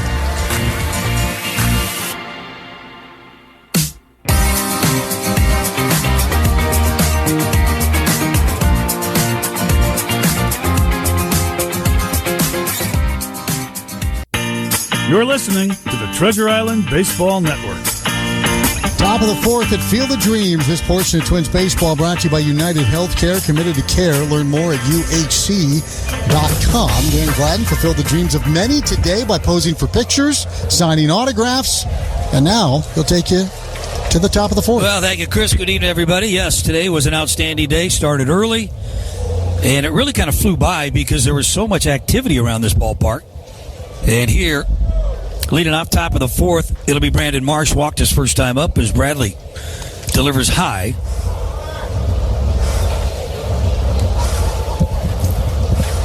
$16 homers, 52 driven in for Brandon Marsh this year. .273 average. And a check swing. They're going to appeal. He did not go around. 2 balls and no strikes. Bottom third of the order, Marsh, Real Muto, and Crawford. Phillies up 2-1. 2 in the top of the first. Twins got a solo homer off the bat of Keyshaw and fouled on the left field line. And a count of 2 balls and 1 strike. Bradley labored a little bit in the first inning, had 2 walks. Ended up facing 8 batters. And then got 2 quick outs as Marsh again fouls this one in the netting. Top of the second, then had a walk to Turner. And then struck out Bryce Harper looking. Had an easy 1-2 third, and now trying to get the first out here in the top of the 4th. 2 runs, 3 hits for the Phillies. And a breaking ball stayed high. Bruce Streckman calling balls and strikes. And we just saw Bruce. He was in Milwaukee. Was he Milwaukee? He was at Target Field. Yeah. He was happy to see you. And that pitch to the backstop, that wasn't even close. And that's going to be ball 4. Well, Dreckman is from Iowa. Really? Yeah. So that's why he said he was here to represent. That's the 4th walk issued by Bradley. I know they made a note that Derek Hill, who's a backup outfielder for the Phillies, we've seen him in Texas, Detroit through the years, he's born in Des Moines, and if he gets into this game, would be the first ever Iowa native to play in this game. To play in this game. Here's Real Muto. Chris had talked about quality of a catcher that he is, and he is all of that. Durable, slowing down just a little bit, but still chokes up about 2 inches. Little slide open stance. Runner at first in Marsh. And tap foul at home plate. 1 ball, 1 strike. I'm sorry, no balls and a strike.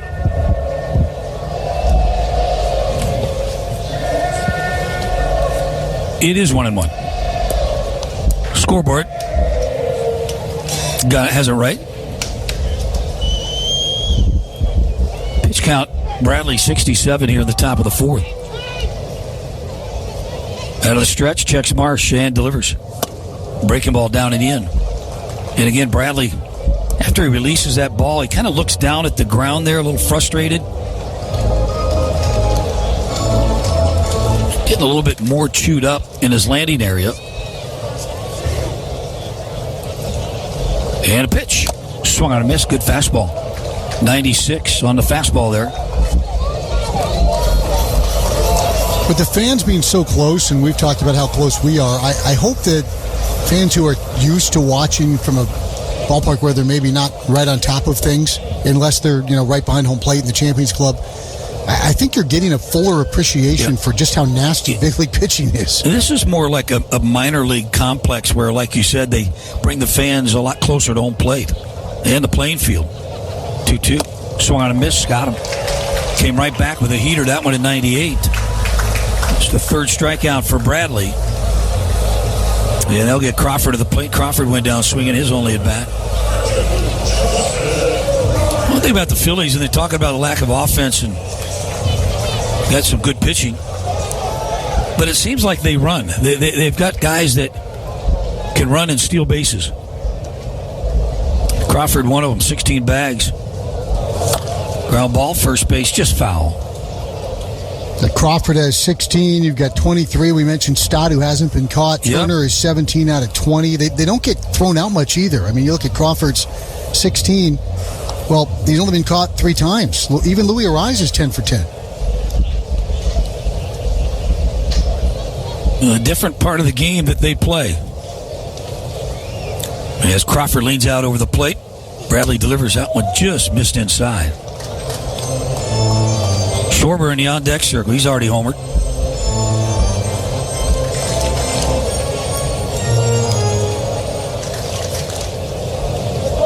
Nobody out, one on. Phillies threatening, and the runner goes. Swung on a miss, throw down to second base, and he's going to be out at second. Looked like he gave him his left hand to tag it, and then he pulled it back. And Culpepper stayed with the tag there, and they're going to look at this. Don Mattingly, the interim manager for the Phillies, he gave him the left hand. Philadelphia's challenging the out call at second base. And he's going to be safe. He went to tag the left hand. He pulled it back and then reached around on his side and got his right hand in there.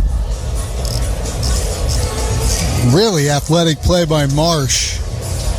As Culpepper put the glove down expecting the easy out, it was a really nice throw from Jeffers.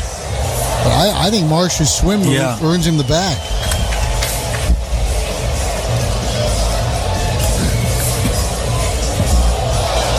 They're showing it here on the screen, and the crowd kind of getting a little bit loud. Pretty athletic play there to be able to kind of, here's my left hand. Culpepper went down to tag it, and he pulled it back. And was able to kind of rotate his body a little bit on the right side and then reach in with the right hand. And Marsh quickly came up, waving his hand to Don Mattingly. After review, the call field is overturned. The runner is safe. Philadelphia will retain their challenge. And he is going to be safe for stolen base.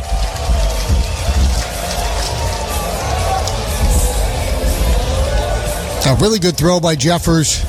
Just a better slide on the part of Brandon Marsh as Culpepper, went to tag where he thought he was going to be, and he just wasn't there. So now he's in scoring position with nobody out. Crawford, 2-2 count. Ground ball up the middle, be fielded by Culpepper. He's checked the runner at third, and now retires Crawford. Twins now probably have to play the infield in with one out runner at third. Well, Romuto struck out. So I'm sorry, 2 outs. And I want to explain to people, you're working kind of with an odd scorecard here today. Yes, they handed them out here, and this is the largest. It's huge. Scorecard that any team has ever kind of given out. And I said, you know what, I'll just fill it in right here. The 2 down, Schwarber backs. Takes this one to the kneecaps, had to dance out of the way, ball 1. When he came out of Indiana and he had some early success, there was all the talk about where he would play. Did you foresee Schwarber having this kind of career? When you said he came up with the Cubs, didn't he play some football? Didn't he have that football mentality? Yeah. And blew his knee out, I want to say, in the outfield, running in another one at the kneecaps. And now 2 balls and no strikes. Had a collision with the center fielder at Wrigley Field and missed the rest of the season. But he played football, and he played with that kind of like a linebacker attitude. Now he's turned himself into a professional hitter, power hitter at that. Hit high in the air, right field. And it is, oh my gosh. Keishel jumped up, it hit his glove, and then went over the fence. It wasn't a home run. Keishel gliding along the fence, got near the foul pole, and jumped up. It hit his glove and then caromed over the fence for a 2-run homer. And it's 4-1 Phillies. That might have had home run distance, but right in the glove of Keishel. And here's Turner to bat. Line down the right field line. That's going to be trouble. It's fair. Keishel over to cut it off. Turner runs well. Throw into second base. The slide not in time.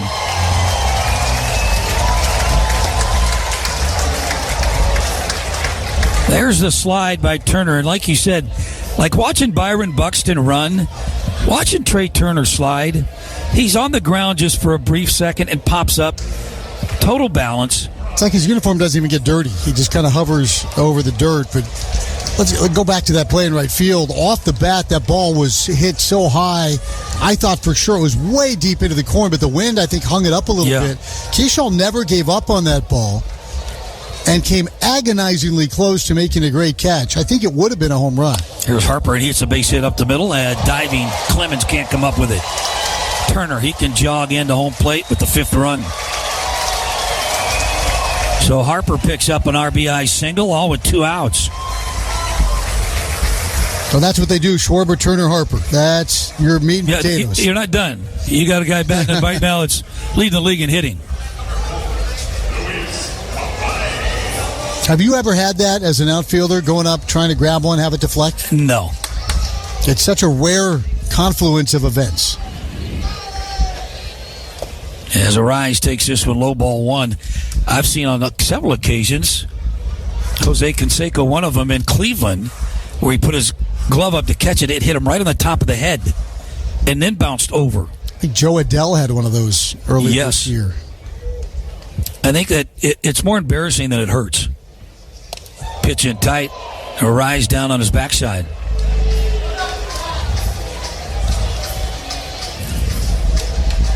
Boy, he was such a fun player to be around, Luis Arise, when he was with the Twins. And what's he been with? 4 different clubs now in the last 5 years. And all he does is win batting titles where he goes and make friends and fans. Outside for a strike. Can't find anybody in the game who's played with him who has a bad thing to say about Louis. Yeah. He lights up a room. And the Phillies stepped out of the analytics department. He puts the ball in play, so he's going to bat 4th in this lineup to pick up some RBIs. There's a line drive, base hit left field. Right on cue. That's what he does. Nothing pretty, just a little inside-out fillet to left field. Keeps the inning alive. Yeah, we talked about it with Mike Petriello the other day, and it just makes so much sense logically.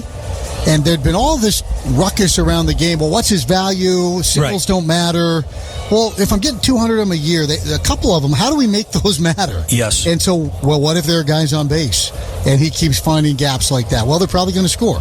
And the Phillies put guys like Schwarber, Turner in front of him, Harper, and away we go. Isn't it funny how one guy can stretch that lineup out and make everybody else a little bit better, either in front of him or behind him?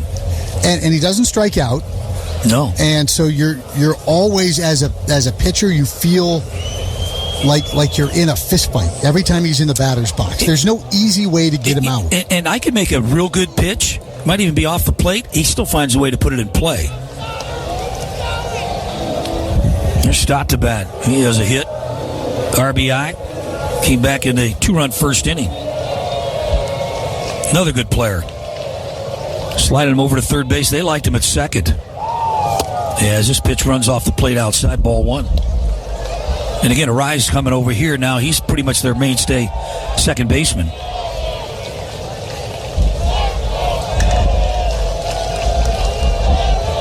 Two on, 3 in. Off speed, high strike call. And we've heard different things about Louis at second. Everybody dogged on his defense for a long time. They put him at first. Then he went to work with Ron Washington, noted teacher of infielders. Everyone said he's so much better. Other scouts have said he's the same guy that he was before. He just wasn't as bad as they thought he was. Another one to the backstop. My gosh, Taj Bradley. That ball ended up over by the Twins' dugout. Second wild pitch. And now base hit might score 2. 5-1 Phillies here in the top of the 4th inning.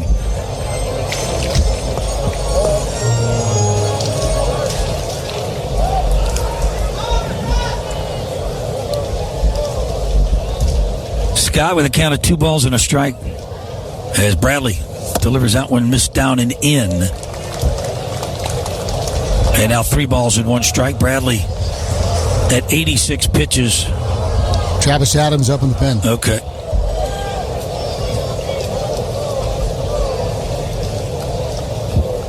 Three-one pitch in there for a strike. Run it full. Well, this game here got so much hype. And with what we're seeing now, Schwarber 2 home runs, Keishel with 1 off of his glove. And there's a fly ball shallow left. Larnach there, drifts over, calls for it, puts it away. 3-run 4th inning. Now the score, Phillies 5, Twins 1. We'll be back on your home for Twins baseball.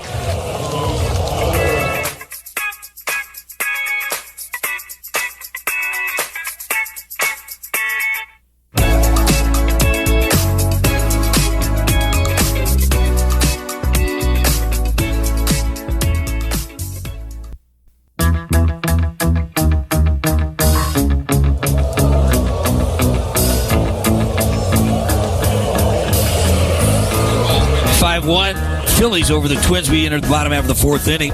It's going to be Royce Lewis, Cody Clemens, and then it'll be Luke Keishel. And we have Roger Clemens in the booth with us right now. And pretty proud of your son right now, aren't you? Yeah, he's having a great time in the Twins, and his teammates, they're having a good time. Here's Lewis to bat here, and he flew out, lined out his first time up. Takes that one on the outside corner for a strike.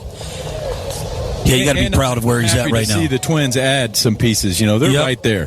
They're right there. I mean, these guys will keep. You guys seen them fight till the 27th out. Yeah, and also don't forget. I think the division that they're in made it easy for them to say, "Let's go ahead and add."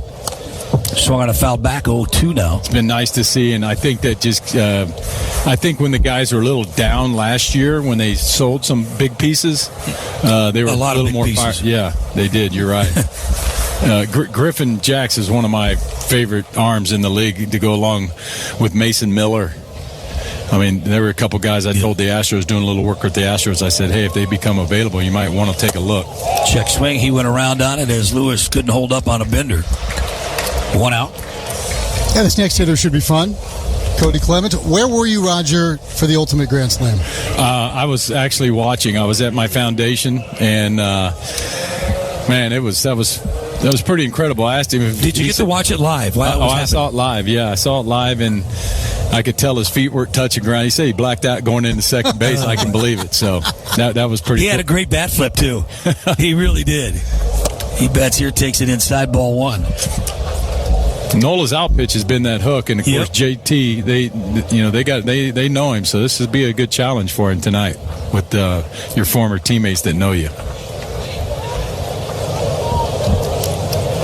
There's the 1-0. There it is right there. Yep. And Nola he can throw it for a strike anytime. Anytime. And he likes to throw it for a chase to see how you react. That's one thing about, even though his record not very good right now, but 3-9, but he knows how to pitch. And you know as well as I do, right now, all big league pitchers get 3-2 to throw a breaking ball. At least it seems like it. That's the one he's got to get right there. Yeah, a little bit high, and I've seen him. What surprises me is his juice the other way. Yeah. He hit a home run at Yankee Stadium opposite field, and that's the biggest part of the ballpark over there. Yeah. And I was really impressed with that. You talk about coming over here, Cody, he fit right in, and he's one of the older players on the team. He's enjoyed being around these guys. Pitch inside, didn't miss by much. He really does. He's having a good time, and It's a great atmosphere here. I mean, out all four of my boys, not that all of them don't like winning. This one loves winning and hates losing. I stay out of his lane when. Nola delivers 2-2. Breaking ball swung on miss. There it is. That's what he's going to get. That's his pitch right now. 6 strikeout for Nola here tonight. 2 down, bases empty, and Keyshaw bats. When Cody came over again, he's talked about it. He says, I'm not surprised. He says, I just needed a chance to play. Yeah. And I think that's true for all players, and I guess we were just lucky that finally we were the spot where we were able to give him that runway. It was a great fit, and we always had numbers or projecting numbers for him if he'd get a chance to play more than twice a week. And he's right. He comes on, he's like, anytime I say anything, he goes, Dad, everybody throws 100. And I go, I know, it's crazy. These guys chasing velocity so much. We still talk about, locating and doing things like that. Strike one to Keyshaw, and right back. This one missed outside, 1-1. You know what? People always ask me, they go, you couldn't hit today because everybody throws 100. I would have learned to hit 100 if that was the case. But we had Nolan Ryan. We had Roger Clemens. We had Joaquin Andujar. We had guys that were up there. J.R. Richard. Yes, through that. How about J.R. Richard with a shadow? Yeah. Good luck. We're going to start at 3:05 today, and that's the one where Dusty Baker said both catchers went to Tommy Lasorda and said, "Hey, I'm sick, I can't go." Yeah. He said, "We know why you don't want to go." Yeah, like I said, big league hitters can put wood on a bullet. It really doesn't matter how hard you throw. If you can get your foot down and go. Yep, 2-1 pitch, and down and away, 3-1. Had you been here before to Field of Dreams? I have not. First time. So we had this marked on the calendar. Actually, after the game, as soon as the game ends, Cody and I are going to do. I've got a little, for the listeners, a little tidbit. I've got a 1930s Red Sox uni I'm going to put on, and I'm going to come out and we're going to redo that scene before he gets on the bus and plane to head back. And then play a little catch? Yeah, we're going to play a little catch, and so it should be fun. I'll be pretty emotional about it, but it was. I got my 9-year-old grandboys here too. I'm poppy rocking to them, so they're gonna go out there with us. So we had this date circled on the calendar. I'll go back to Minnesota to watch the rest of this series, and then actually doing something fun. I won the Thurman Munson Award a few years back, and I'm going to present it this year. Their big foundation dinner, and so I get to present the Thurman Munson Award, which is really cool. Thurman was obviously a catcher that I would have loved to have thrown to. I said that to Yogi Berra when Yogi was my partner in the Bob Hope, and I would have loved another one would be Johnny Bench. Sure. I would have loved to throw to Johnny Bench. Keyshaw ends up walking, and now here comes Lee. Swings and lifts it high in the air, right field, on the warning track. Wind's going to push it back and put away there. Gave it a ride. You going to stick around half more than I have? Absolutely. Okay. We'll be back 5-1 Phillies on your home for Twins baseball.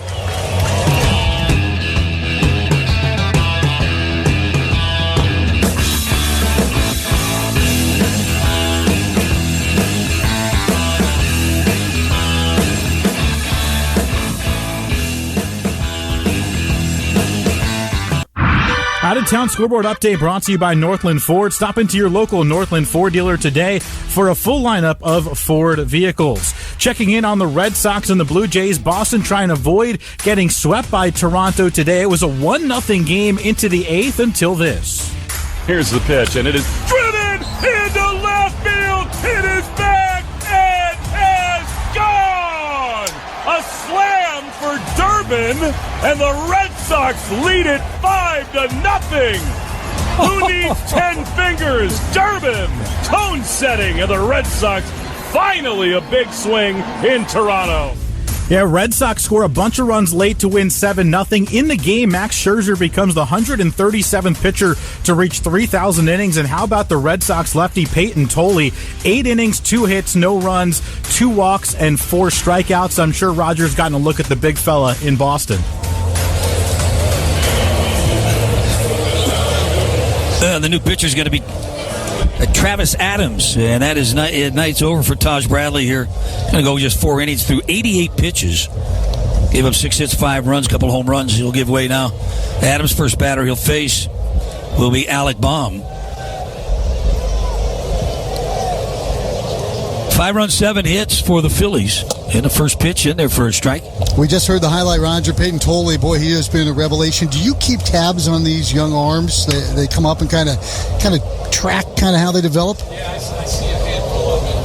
Even though I do with the Astros,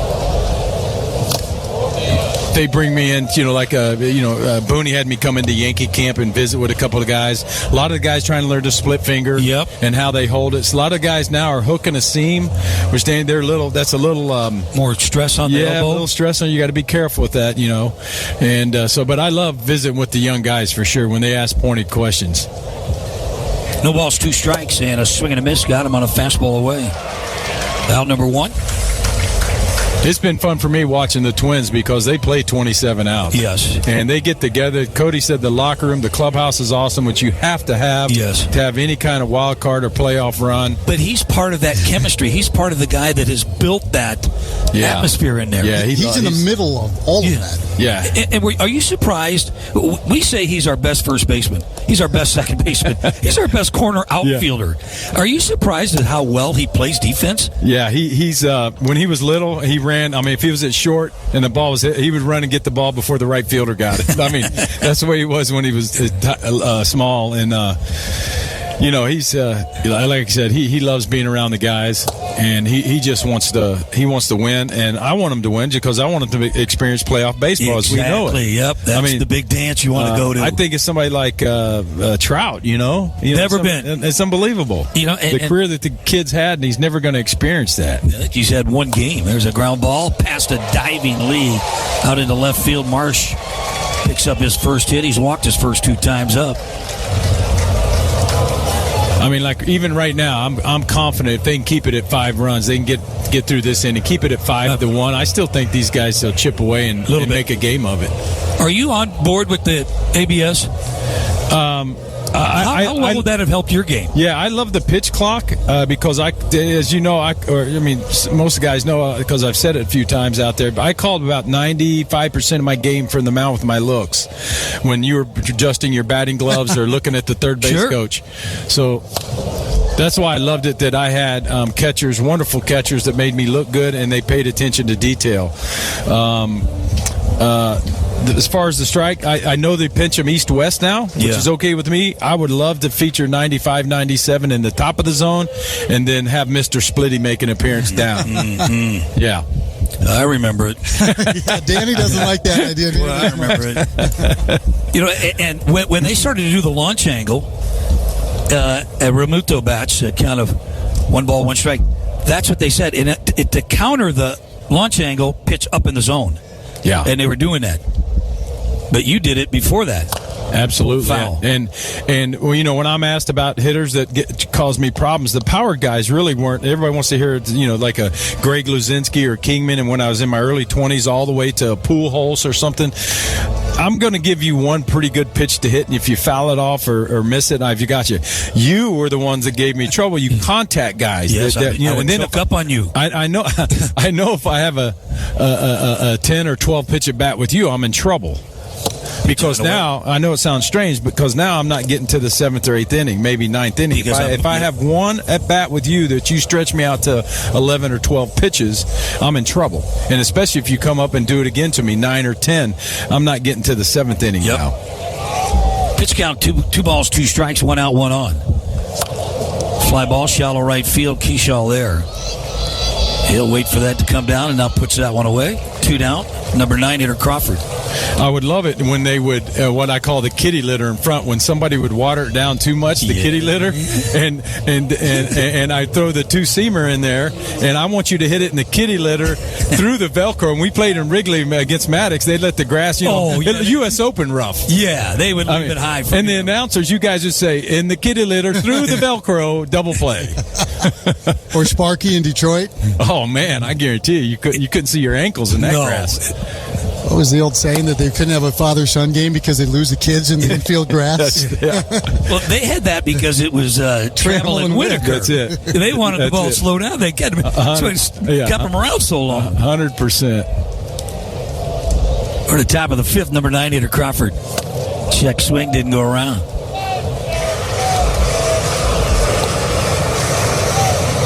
What do you miss most about the game? Oh, man. I don't think I missed a lot because during little milestones or things that happened, my catchers and teammates that have my cell phone or call or leave a message or a cool text, on a 20 strikeout anniversary or something like that. So, and then when I get to see them again in a golf tournament or in a situation like this, to see the guys and check in. So, did you get to talk to any of the Hall of Famers that came in here? I talked to a couple of them early when I was at the other field down there by the house, and they all kind of ground ball, base hit into left field. They thought it was cool as here, but then they put 2 and 2 together and realized Cody was here. And I said, "Yeah, I'm not just coming out here to have a little roasted corn." Well, here's Schwarber to bat. He got 2 homers tonight already. He's driven in 3 of the 5. So Adams will be tested here. I always like how the pitchers kind of, you get one of these premier hitters, you find out how they're going to go about and attacking here and see what Adams wants to do with Schwarber here.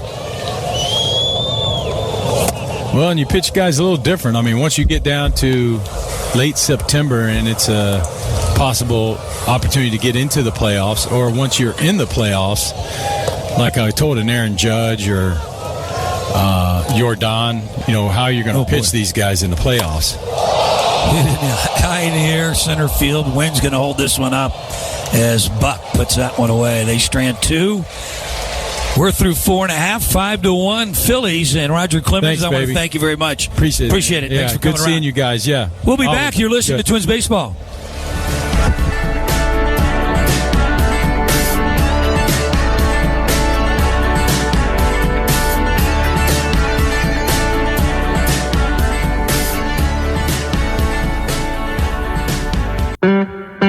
This is the Treasure Island Baseball Network. The bottom half of the 5th inning, Twins trailing 5-1. It'll be number 9 hitter Kalen Culpepper, and then top of the order, Trevor Larnach, Byron Buxton. Twins with 4 hits so far tonight. 1 run, that was a Luke Keeschel home run. His 7th of the year, and Culpepper takes this one down and away, ball 1. 73 pitches for Nola. He's been cruising along, 6 strikeouts. He's walked 1. Other than the home run, just 3 singles. Nothing really hit hard. Righty delivers. Drops a breaking ball in there for a strike. Culpepper getting the start here tonight. 1 home run on the year. He's driven in 2. He is now 1 for his last 12.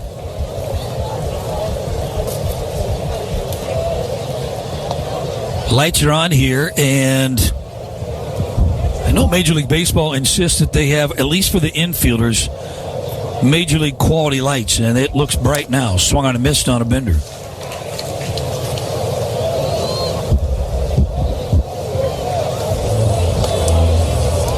Other than Schwarber, ball's been hit to right field, center field. Wind has really kind of pushed it up. What was cool here is the cornstalk. You can see the wind and blowing the cornstalk. Pretty good scene. Pitch high, laid off.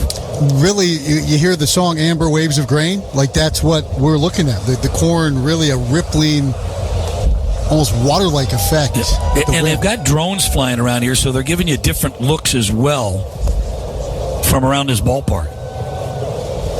Here's 2-2 on the way. Foul down the right field line. Now, obviously, Schwarber, monster power, Danny, but I think Lee's home run was knocked down by the wind. I thought that would have been a home run. Yep. Let's pause 10 seconds, allow our stations to identify themselves. You're listening to Twins Baseball.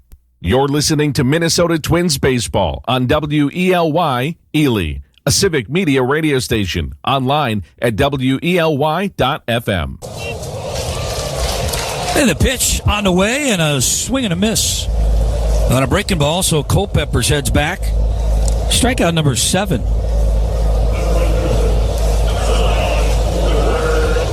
And here's Larnach to bat. He has 2 hits tonight.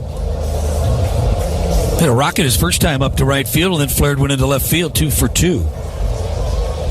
Buxton in the on-deck circle. Buck activated today.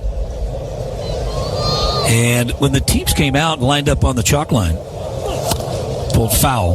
The players weren't introduced, but Byron and Schwarber got to read a little testament to the fans here about what was going on and how proud they are to be here. How proud Buxton is to represent the Twins, as was Schwarber with the Phillies. And that was the precursor to the Hall of Famers coming in. Yes. Larnick watches this one go low. 1 ball, 1 strike.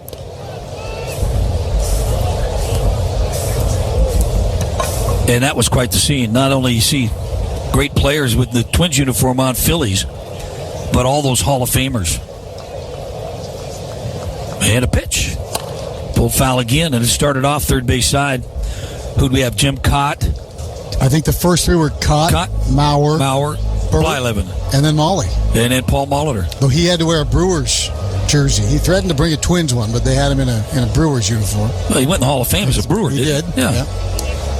And the Phillies were kind of over on the first base side. Yes. And it was Schmidt and Carlton side by side. And, a guy like Jim Tomei was in a Cleveland uniform. He played for both clubs.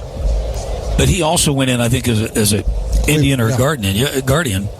And a pitch. Swung on and missed. Chased a high fastball. Back-to-back strikeouts. That's 8 now. For the right-hander, Nola. And that'll get Byron Buxton to the plate.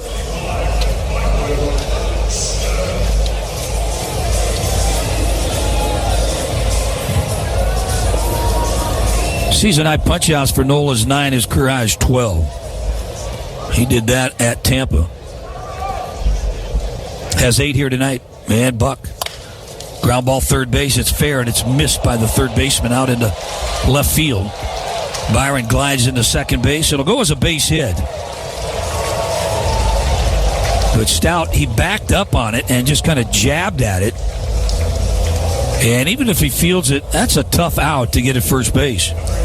I think we're seeing Byron kind of what you see often without the rehab appearance, a lot of those pull ground balls, and then as he gets kind of more into his game timing again, Danny, he starts to lift that ball to left. Yeah, a little bit. The first time up, popped up to the catcher. Then he had a ground ball to the third baseman, so that's where he's going good, is when he's pulling the ball, even though he's got some juice to go the other way. We need a 2-out base hit here. Trailing 5-1, Jeffers bats. He had an infield base hit his first time up. And a pitch. Strike on the corner. Snuck the fastball by him. How about Nolan Ryan talking about more breaking balls now? They want to get to 3-2 so they can throw the hook. Roger? Yeah. Roger wasn't like that. Yeah, I don't think he was looking. He didn't go 3-2 on too many people. No, he did not. Jeffers in the box. Buck at second. And a pitch. Line down the left field line. That's going to go foul. Hung him a breaking ball. I'll tell you where I totally agree with Roger Clemens is this is a team, we're down 5-1 here, the Twins. Pick one up here. Yeah. Pick one up. This is a team that is not dead in the water late by any stretch of the imagination. They've hit some balls hard. You just got to get the stops, and this offense will grind you back into it. We've seen it all year that, yes, Twins do score late in ball games. Biggest inning is the 4th. 82 runs. This one missed outside. We're in the bottom of the 5th inning here.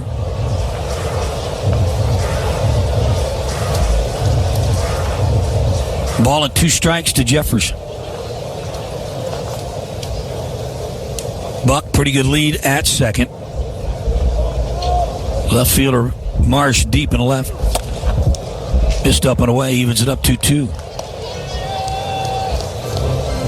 What did they say? About 8,000 they hold here, and it is jam-packed. And outside the stadium also, they've got some cool venues. They've got a souvenir store, a lot of hay bales, picnic area. Check swing didn't go. And now 3 balls and 2 strikes. See if he goes to the hook. Josh Bell would bat next.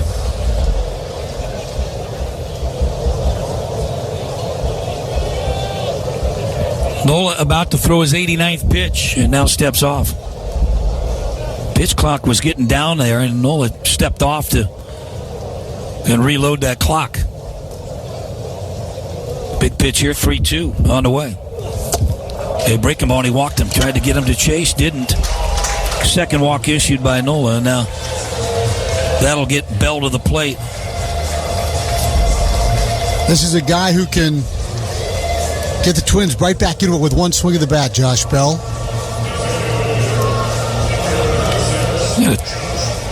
Pitching coach Caleb Cotham to the mound to talk to, give him a little bit of a breather here. Nola reset him. Out of the whole infield there. And again, with 2 quick strikeouts and then the double and a walk. Not too much in terms of, strategy as much as just trying to calm him down, I think. The Phillies got a left-hander, I believe, warming right now in their bullpen. Their bullpen located in right center field. Twins is in left center field. Try to get a read on who that is. Difficult sight lines.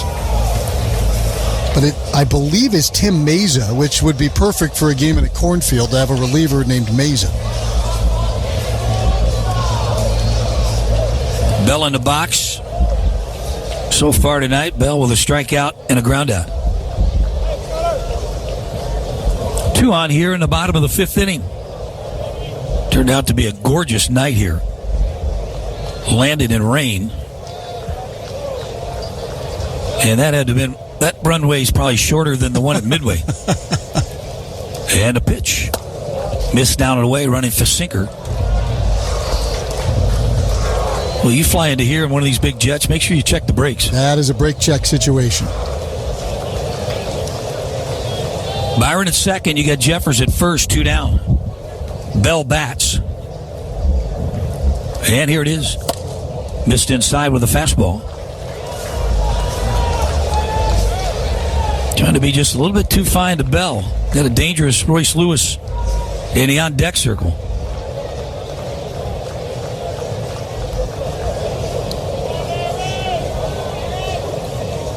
Bell batting left-handed. And that one missed inside. Breaking ball.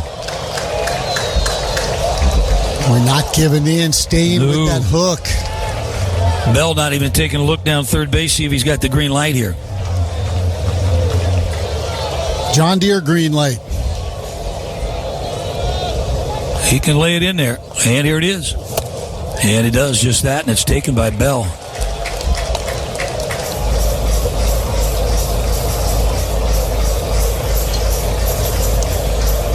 Aaron Nola, 3-9 on the year, ERA about 5.5. Giving up 30 home runs this year, leads the league. And a pitch, breaking ball, that missed down. So back-to-back 2-out walks, and that'll get Lewis to the plate. Royce ripped one at Trey Turner, a line drive that Turner caught in his first at-bat, struck out in the 4th, but what a big moment for a guy who's been one of the Twins' best hitters last couple of months. And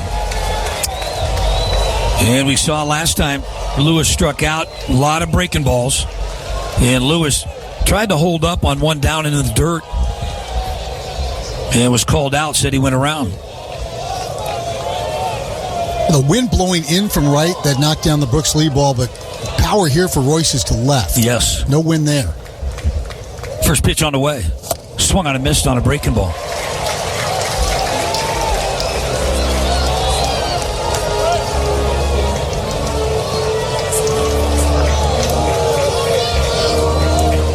Royce, 17 home runs. And a pitch. And, high strike call, boy. Lewis not sure on that one now. Didn't challenge it. Now in the hole, no balls and 2 strikes.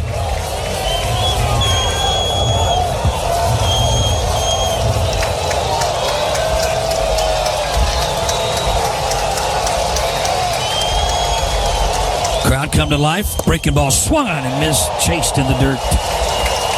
So he leaves them loaded. And that is strikeout number 9. We're going to the top of the 6th inning. Phillies 5, Twins 1. On your home for Twins Baseball.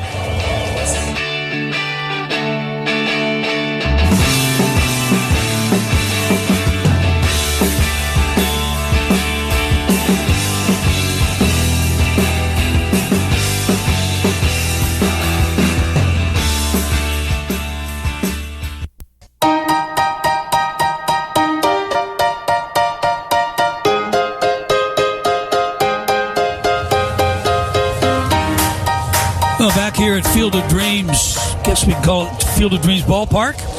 Twins trailing 5-1. Andrew Adams back out for a second inning of relief.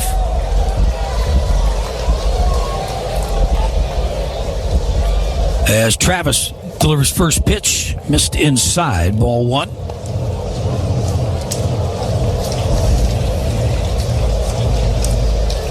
Trey Turner, the batter, he has 1 hit, 2 at-bats, official at-bats. And there's a high strike call.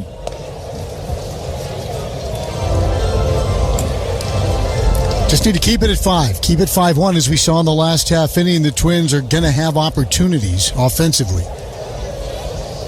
As Adams delivers, that one's popped up right side. Lewis there, Lewis calling. And Royce reaches up, puts that one away.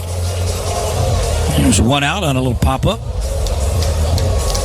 Talked about Cody Clemens spikes and the color of the skies above Field of Dreams. And Danny, now that night has fallen, you really see it. It's a kind of a reflective, almost iridescent blue here in Iowa. There's a film of cloud cover, and it is quite spectacular. I've never seen the standard lights out here in left field, left center, right field, right center. They have some uplighting. Mm-hmm. And here is Harper. Harper, IBI single last time up. It's a great point. About 20 feet up off the ground, there are lights pointed up at an angle. Then at the top of the standard, pointed down, and it creates a big diamond of light in each of the towers. And the light standards, not very tall. Harper watches this one go by for a strike. Evens it up, 1 ball, 1 strike. Harper back out in right field with the addition of Luis Arraez, who's in the on-deck circle. It kind of moves the players around. Ground ball right side. To Harper, right to Lewis. He'll take it himself and retire Harper. One thing about Harper, he's going to run hard until he is out at first base, and good hustle there. I want to say there was a time somebody didn't hustle, and Harper was the first one to greet him when he came in the dugout. Here's Arraez. He has 2 hits tonight already. He came in. He was 1 for his last 13.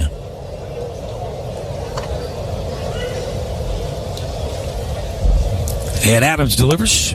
Missed outside. Does he look any different to you, Arraez, No. in terms of his stance? He looks like the exact same guy. Yeah. Like he hasn't aged a day. You know, I would love to see a minor league scouting report on him when he was coming up as to if they projected him to be this contact type hitter, as he just kind of stands there like a statue and takes it over the plate for a strike. Well, I can remember doing a minor league update when he was a minor leaguer winning the Midwest League batting title, doing just this, spraying the ball all over the place.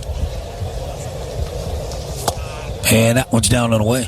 And the next year he went to Fort Myers, and the first ball he hit, he was hustling down the line, and he hit the bag funny, and he blew his knee out. Cost him a year. And when he got back, all he did was hit all the way to the big leagues. He's got great hands. Great hand-eye coordination. Can hit some bad balls. And go ahead and let him do that all day. That's a fly ball in the center field. And Buck calls and catches, and Adams with a 3-up, 3-down inning. Going to the bottom of the 6th. It's the Phillies 5, Twins 1 on your home for Twins baseball.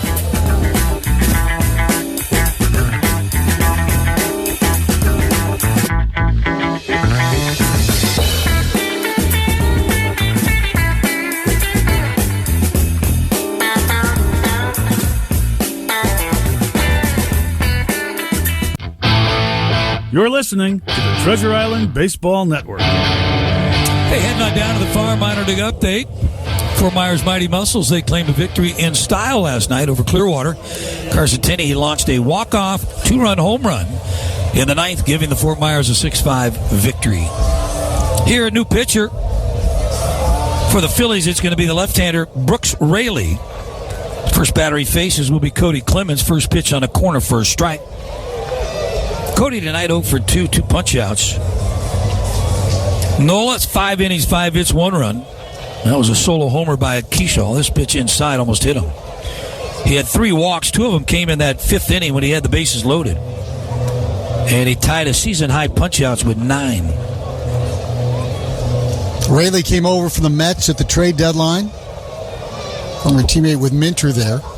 Pitch high and away. Well, the Mets dumped a lot of players, didn't they? Mm-hmm. They kind of cashed out. Raley was a Twins minor leaguer for a moment before moving on and has had some big league success. Real solid bullpen arm. 2-1 pitch. Lifted down the left field line. Long run. Marsh still drifting. Now that foul territory. And that's a foul ball. And that ball carried. Left field. I think it's carrying a little bit. You talked about Cody's power the other way. That one just a little slice into foul territory there, but Marsh was hugging the corn line there into the corner. You mentioned Carson Tinney in the minor league update. He's a Texas Longhorn like Cody and Roger, who was wearing the Horns gear up here, and Tinney, the second player drafted after Von Lackey, also a catcher known for big power, having a big power day. You know how tough it is for a player that competed against Roger Clemens and then have to sit here and be nice to him? Swung on and missed. Boy, chased something down and away. So out number 1. Third strikeout for Clemens here tonight. I thought you played very, very nicely, Danny. Well, he's not here you did. now. I will spill the beans that as soon as we turn the mics off, you said, "You're lucky I didn't bring up the time I took you deep off the pesky pole." Yeah. And I told him to go look it up. Here's Keyshaw. Pitch down and in. He said it didn't count because it was a pesky pole. Yeah, he did say that. What is it? 216 down there? Still a home run. It's in the book. Keyshaw laces this down the left field line. That's going to be double. Keyshaw around first. Marsh going to get it back into the infield, and it's a big turn at second by Keyshaw. He's going to hold up there, 1 out double. Boy, did he buggy whip that ball into the left field corner or what? What a pretty swing from Luke Keyshaw.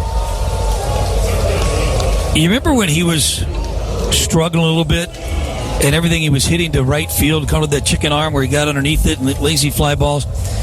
And he got somebody put something in his ear and pull the ball. You need to start getting top hand and then hooking it a little bit. And he started to take off. And right there, perfect example of getting on top. Here's Brooks Lee. He'll turn around bat right-handed and takes it in there. Strike 1. Getting late, bottom of the 6th, down 5-1. Boy, I thought Brooks had pulled him closer back in the 4th inning. I thought he had a 2-run homer. Missed outside 1-1. And that wind blowing in from right all day long kind of held it up. You got to be Schwarber strong to get it out there. Yeah, he's hit 2 tonight. Culpepper in the on-deck circle. 1 out, 1 on. Ground ball, third base foul.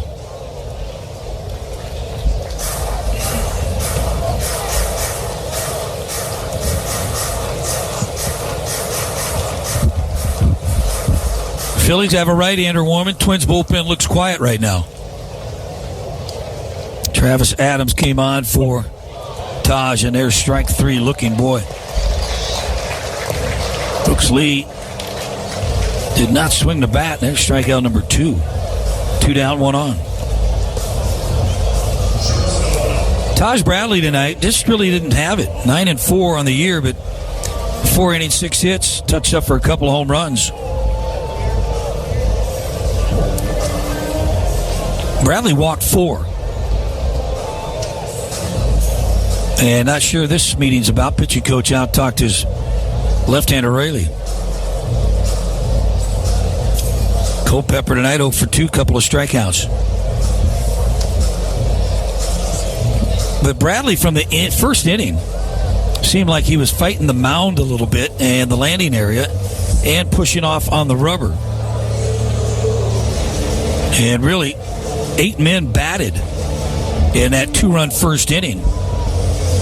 Had 2 walks in the inning. Didn't get his first strikeout till Crawford leading off the top of the 2nd. Yeah, we talked about the difficulties for the starters, but obviously Nola didn't have those difficulties. And again, maybe you're talking about a young guy and a more experienced pitcher who's maybe been through more, but it was not Taj's night from the get-go. No, scouting report on Nola, he lived up to it. And a swing and a miss. And that was, he'll spot his fastball and a lot of breaking balls. And he did that pretty good here tonight. Yeah, he's seen the Twins twice now, last September and today. 13 innings, 2 runs, 18 strikeouts. You know, and you look at his numbers coming in 3-9 with a 5.5 ERA. Giving up 30 home runs and a swing and a miss. Elevated fastball. And no balls and 2 strikes to Culpepper. Galen has won for his last 13 with 8 punch-outs since homering in his second big league at-bat. So he has been strikeout prone, trying to find his big league footing offensively. Just needs to put the ball in play. Ground ball, weakly hit to the shortstop. Better hurry, he can run. As Story comes up in time, boy, he makes that play look easy on a slow roller past the mound. They get 1 hit, leave 1 on. We're 6 complete. And it's all Phillies. They're up 5-1. We'll be back on your home. This sound is processed by Stereo Tool. Go to stereotool.com.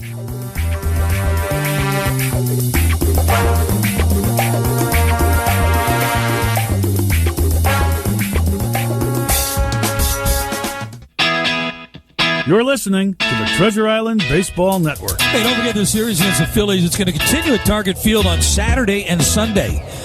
Check out Iowa game-inspired experience, plus happy hour deals on Saturday and kids on Sunday. Don't forget, make your plans. They get to run the bases afterwards. Go to twins.com/tickets. Top of the 7th, 5-1 Phillies. Here's Chris. All right, thank you, Danny. Travis Adams has done a nice job. Couple of zeros here, back out for 3rd inning of work. He faces Stott, and the first pitch to Stott is just wide, 1 ball, no strikes. It's a great point you make. That as exciting as this is, it's not just a one-off. These clubs will meet for a couple more days, and you have a chance to see them at Target Field on Saturday and Sunday as a pitch down, 2-0. And both teams really looking and needing series wins. The Phillies are in danger of falling out of a current playoff spot. They're kind of hovering in a crowded National League, and the Twins, of course, clamoring around in both the division and the wild card race. Hard foul ball up the first base line. It's 2-1. Phillies will find a way to get there. I have no doubt. Okay. I have faith in this team. 9.5 behind Atlanta. Atlanta's just taking off right now. Yeah, I think it was a 4-game difference at the All-Star break. And Atlanta just said, oh, okay, extra gear. Whoosh. They've won 7 out of their last 10. Atlanta has.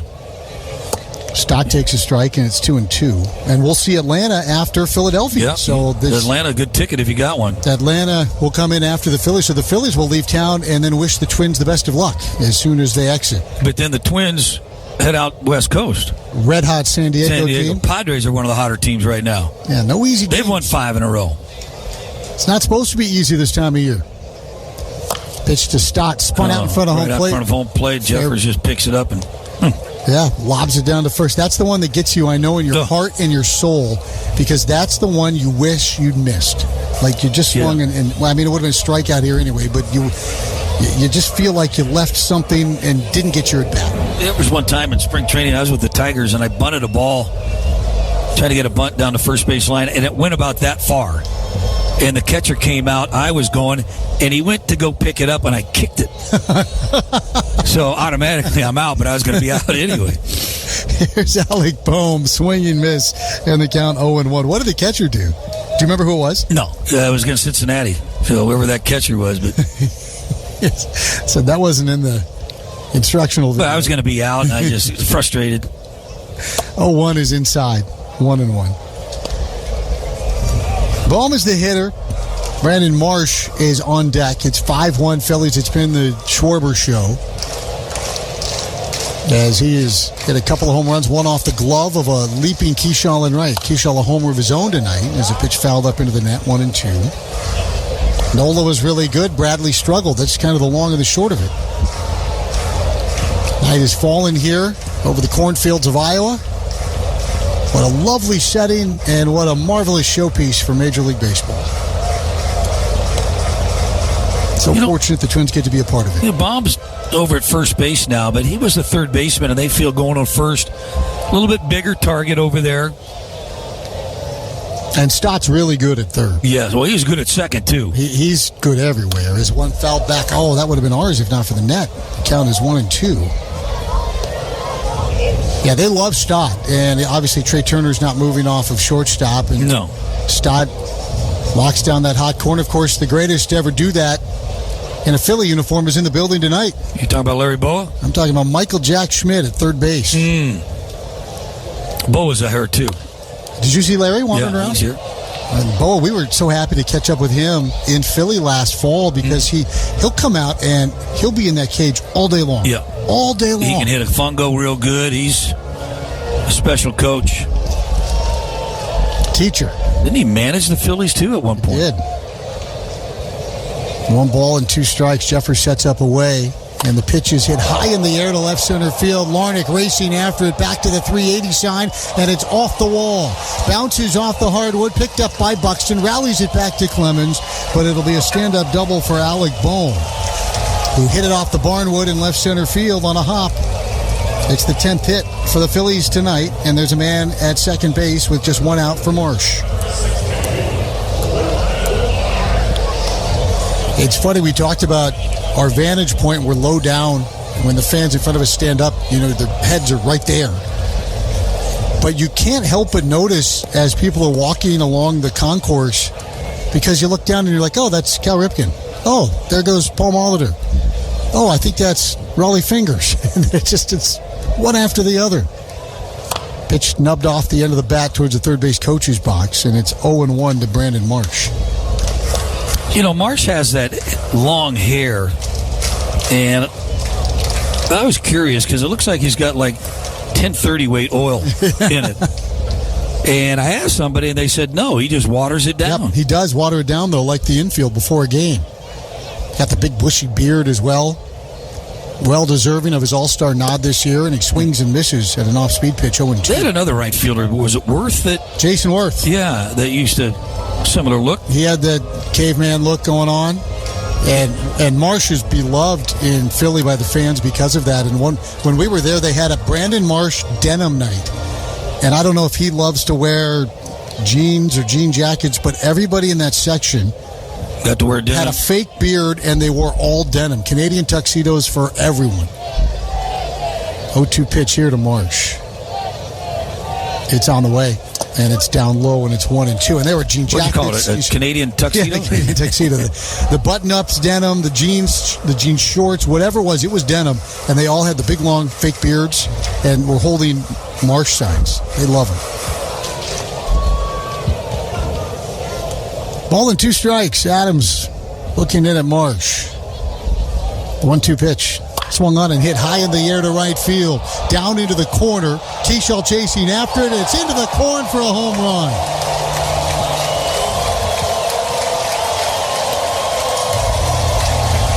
Brandon Marsh hits the third Phillies home run of the night, and it's 7-1 Philadelphia.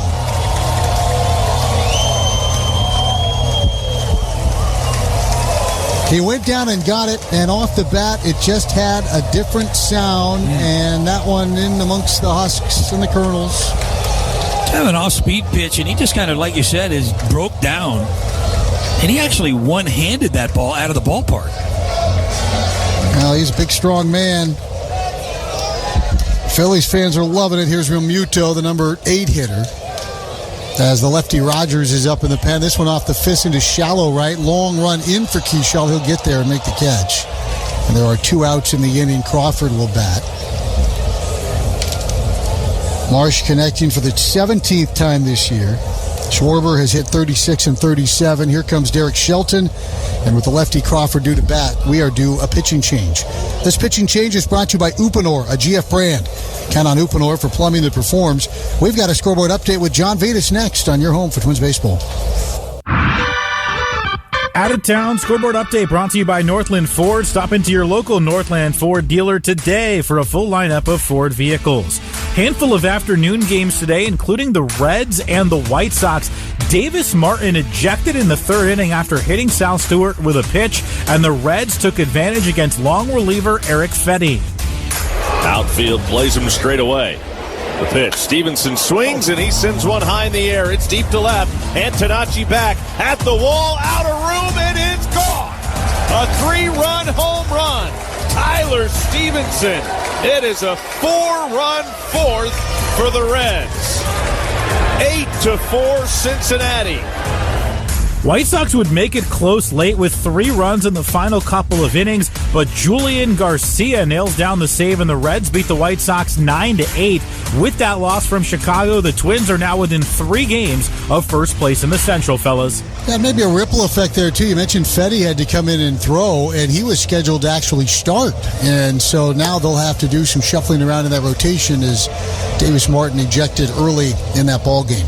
Taylor Rogers is on to pitch, the veteran left-hander, facing the lefty Justin Crawford. Crawford is 1 for 3 tonight. He's just 3 for his last 13. 7 runs on 11 hits for the Phillies. 3 of them home runs, 2 for Schwarber and 1 for Marsh. All of them into the corn and right. Crawford versus Rogers. Taylor delivers, and the first pitch over for a strike.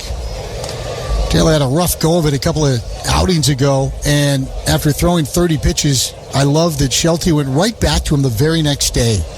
And he gave him a 1-2-3 inning. This one popped up into shallow center. Buxton's there, and Rogers throws just 2 pitches to get out of the 7th inning. We're going to stretch here at the Field of Dreams. It's been a dream night for Kyle Schwarber and company. They lead 7-1. We're back after this on your home for Twins baseball.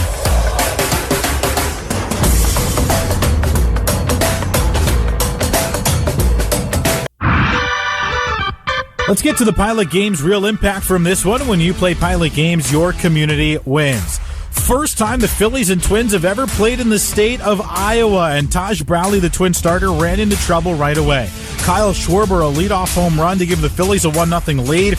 And then later in the inning, Bryson Stott an RBI single. Bradley faced 8 batters in the first and had to throw 32 pitches. He settled down for zeros in the second and third, while Luke Keeschall got the Twins a run closer on a solo homer. Bradley had 2 outs with a man on in the fourth, but then this happened. Hit high in the air right field. And it is... Oh, my gosh. Keeschall jumped up. It hit his glove and then went over the fence. Keeschall gliding along the fence, got near the foul pole and jumped up. It hit his glove and then caromed over the fence for a 2-run homer. And it's 4-1 Phillies. Phillies would add another run in that inning. Bradley charged with 5 earned. His ERA goes up to 3.98. Brandon Marsh, a home run in the 7th to add to the Phillies' lead. They've got themselves a 7-1 lead at the 7th inning stretch. Dan Gladden will join me to talk about all of this on the postgame download later on tonight, guys. All right, thank you very much. Jonathan Bolin, right-hander, is on to pitch. Big righty facing Trevor Larnach, and the first pitch is high for a ball. 1 ball, no strikes. Larnach is 2 for 3. Bolin under his first career save on Monday night. He's appeared in 45 games, and he's put up very impressive numbers. Bolin is pitched with 2.74 ERA as Larnach launches to deep left center field. First ball for Crawford, and he runs underneath it out in that spacious gap for out number 1. Bolin 2-1 at 2.74 and 53 punch-outs in just 42 2/3 innings. He's a big drink of water out on the mound, isn't he? Oh, he's gigantic. 29 years of age, got to be at least 6'6". He's out of Bartlett, Tennessee, and the University of Memphis. Facing Buxton. Buxton's 1 for 3 with a ground ball double, and he swings and fouls one up into the top of the net, and the count is 0-1 on that one. And we've been, again, talking about the timing, Danny. It's not as easy as just jumping in. No. Not only has he been injured and unable to go through his regular routine, he just hasn't had live at-bats. And it's where the injury, the right hip. You really need that to kind of push off and swing and torque.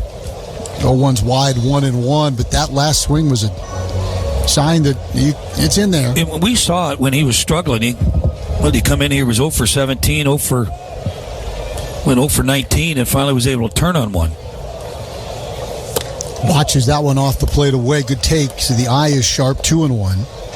Yeah, you could see when he came back after the All-Star game that it just wasn't Byron. There. And he played through a ton of pain, finally took the injection, and he's back for the last 40 games, try to lead this club. Watches down and away again, 3-1. Chris, wasn't there a time that he really aggravated it when he slid into second base and jarred that hip? Yeah, I want to say it was New York, maybe. As Buxton swings, I think we're going to be joined by Twins legend and Baseball Hall of Famer Joe Mauer as Byron takes a strike 3-2. Joe, it's Chris and Danny. How are you? Hey, guys. How we doing? Are you somewhere in the cornfield? I'm out in the stands. It actually feels pretty good. I haven't been out here in a while. What was it like coming through the corn with your fellow Hall of Famers tonight? It was great. It was pretty cool. Even just kind of gathering back there and seeing the current players come through and interacting with us old guys was a lot of fun. And did you say old guys? Are you kidding me? I feel it, Danny. I feel like it. But no, just to see, that's the thing, baseball just connects generations, and to see that unfolding right here in a sacred place, it was really special. Buxton pops up to Turner, and that's going to leave Jeffers with 2 outs. And, you brought Chip with you, and you mentioned this is a sacred place, and baseball ties generations together. I would imagine pretty emotional day for you with your son as close as you were with your dad. Yeah, it's just being out here, and it kind of slows everything down, and you just kind of reflect on everything and in your journey, and how much all those people, your dad, your grandpa, brothers, it's just your whole family. You share this love of the game, and like I said, it just connects the generations, and it really is a family sport. It's our sport. To be here on an iconic ground, where they filmed the movie Field of Dreams, and kind of make it come to life. I think you got to play catch with your son on that field. Yeah, we did. It was fun. We had a nice little moment. I think Mike Schmidt, he said when he walked out of the corn, he felt like he was in a movie, and he kind of hit the nail right on the head. It's been a wonderful day, and I'm glad the weather cooperated for us. Jeffers banged a base hit back up the middle, and now Bell fouls him away 0-1. I have to ask you, if you were playing in this ballpark, would you take your base hit to left center? Would you try to jack one into the corner? No, I would not try to go to right field, I'll tell you that. But yeah, I'd try to. There's a lot of green out there in the outfield, so I'd try to go gap to gap. But some of those big boys snuck a couple homers down the line, so pretty good. Yeah, you need a bigger cornfield to keep Schwarber inside it. Exactly. What do you think of the ballpark and the look of it? I think it's gorgeous. Yeah. And then obviously having the opportunity to. This ball to left center field, over the head of Martian. He reached up and grabbed it just in front of the corn for the out. Well, Joe, almost a little magic, and it would have been to left center, which would have been perfect. You enjoy the rest of your night with Chip and your fellow baseball greats, and we'll see you later. Well, thank you, guys. It's been a great day. I appreciate it. Thanks for joining us, Joe Mauer. That's Joe Mauer. Twins get a man on, then fly out to the wall here to end the 7th. We're at the Field of Dreams. Right now, it's coming up Phillies, 7-1 after 7 on your home for Twins baseball.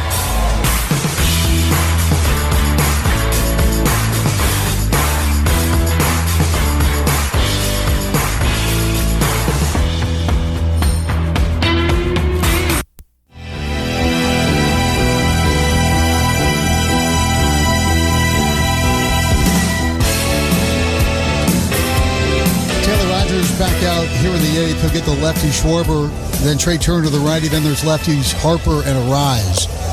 Touching moment here at the Field of Dreams as they honor a couple of young soldiers from the state of Iowa, one from Marshalltown, one from Des Moines, who passed away in service of our country here recently, and a moment of silence held for them. We came through, I mentioned the small town of Farley, Iowa, and what's noteworthy about Farley, you come right down the main street, and on every single light pole, there is a fully flushed out banner honoring servicemen and women, and from years gone by, going back to World War I, World War II, and on up, and every single street light in that beautiful community honoring a serviceman.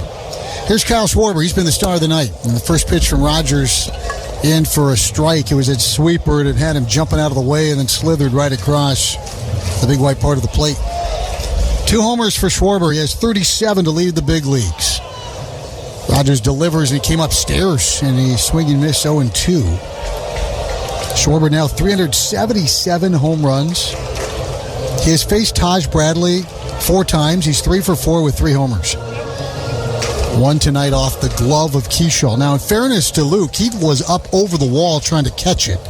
It's not like he knocked it over the wall. It would have been an amazing play by Luke Keyshaw.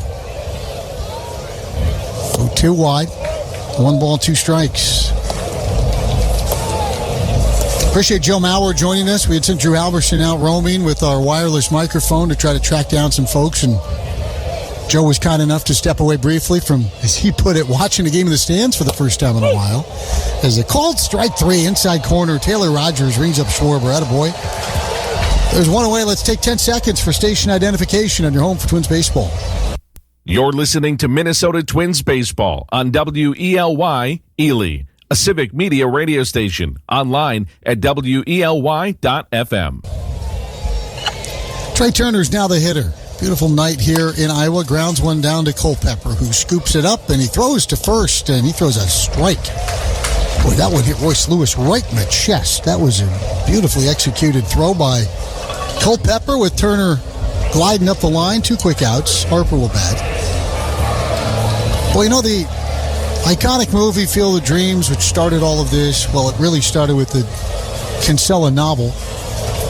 Turned into a beautiful movie, and at the end, the iconic scene is, you know, she tells her dad, "Yeah, we'll come," and you look up in the headlights, and they're coming from miles and miles away through the dark. And I can't help but think of that as all of these people have to leave here tonight, and there's like one road as a strike is called, and it's 0-1. And I feel like we're going to watch the movie in reverse, Danny, and it's going to be just taillights off into the distance.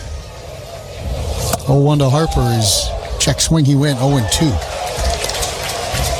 But we were watching him come in today. Well, we got a little bit of a drive on some one-lane roads. Yeah, look out for deer. Well, look out for deer hopping out of the corn rows. We had an escort here. I just wonder if we're going to get it on the way back. 0-2 is in there for a called strike 3. Taylor Rogers have a night. 4 up, 4 down, a couple of punch-outs looking. And he got Schwarber and Harper. No shrinking violets there. Nice job for Taylor. We go to the bottom of the 8th. Twins need some runs. They're down 7-1 on their home for Twins baseball.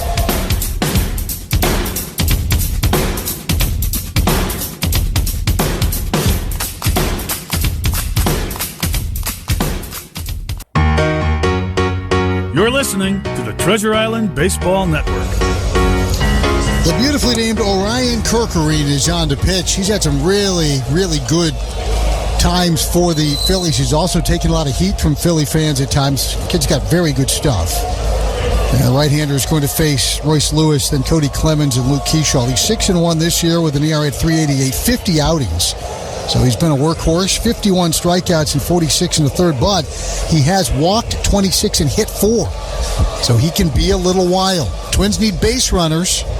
They've had opportunities tonight, have not converted.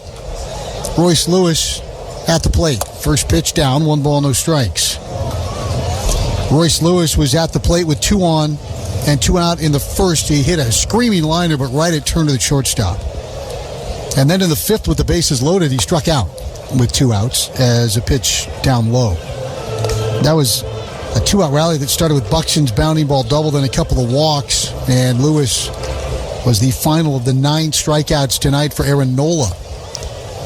Pitch down and away, and it's 3-0 now to Lewis. That'll work. Twins need base runners. I'm trying to ascertain whether they've made any other changes. That is no longer Bryce Harper in right field, so we've got a new right fielder. And we'll try to figure out who that is as a strike is called, and the count is 3-1. Big lanky guy out there.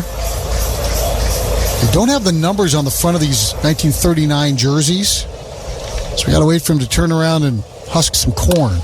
Lewis pops this one up. That'll get the right fielder running, so we'll hopefully get a chance to look at him as it's into the corn down the right field line. And as they unfold themselves off of the rolled-up tarp there, get a number? 49. 49. That means Derek Hill becomes the first ever Iowa-born player to play in the Field of Dreams game here in the 3rd Field of Dreams game. And to get Mitch Keller out here to start. So Hill for Harper in right. 3 balls and 2 strikes to Royce. And he swings and dubs one out in front of home plate. Real Muto pounces on it, spins, throws to first. What a throw. And he gets Royce Lewis by a half a step. That is a big-time play from a big-time catcher in JT Real Muto.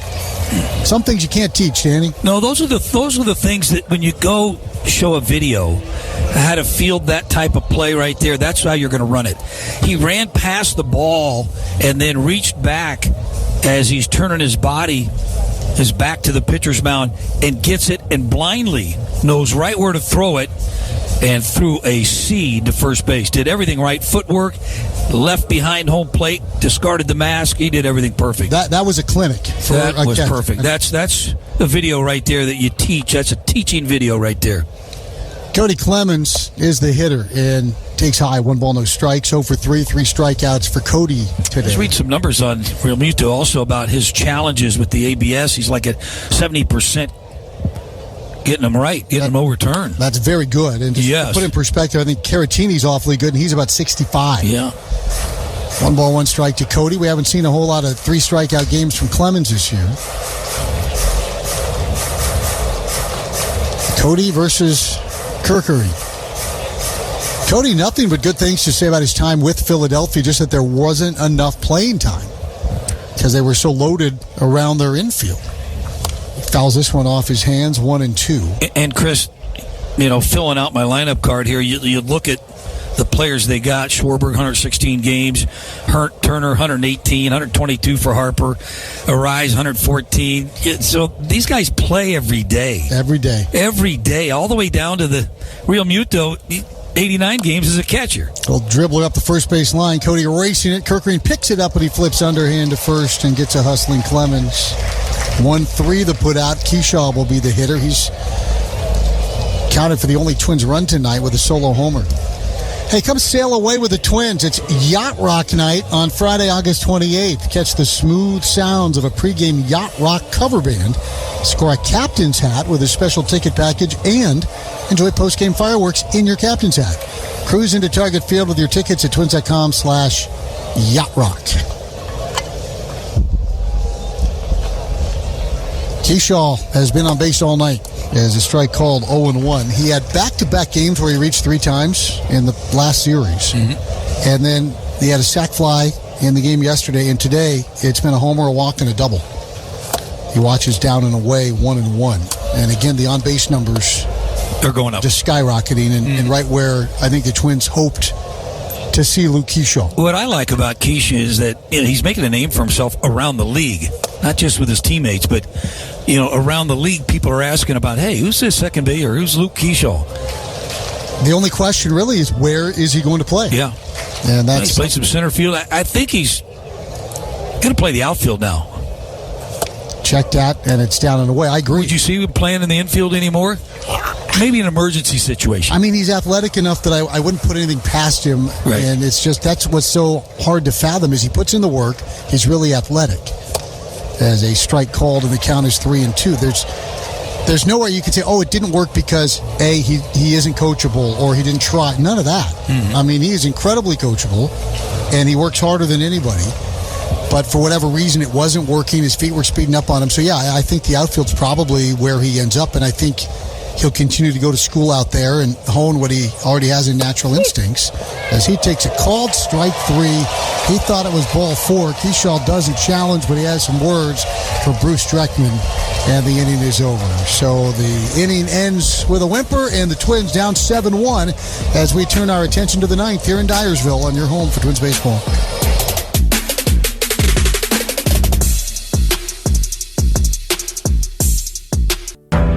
This is the Treasure Island Baseball Network.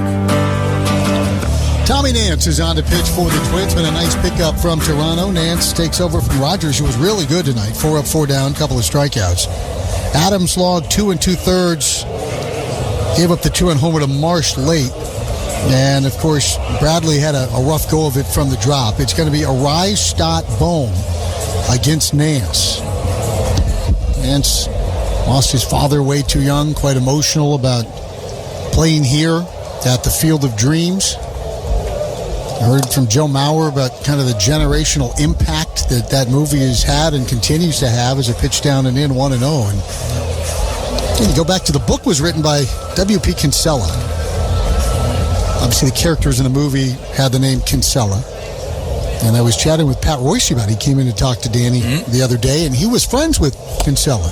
A couple of old scribes, as a strike called, and they used to chat and tell stories. And there have been, obviously, changes to the movie, and the biggest one was that kind of the the figure that didn't want to be found. It was the Terrence Mann character in the movie, played by James Earl Jones. As this one rolled back through the middle, and Luis Ariz is some kind of hitting machine. Cornfield, wheat field, ball field of any kind. You could put him in a parking lot. He'd probably get 3 hits. He's at first base for Stott. But the reclusive author figure, instead of being Terrence Mann in the book, was J.D. Salinger, who wrote Catcher in the Rye.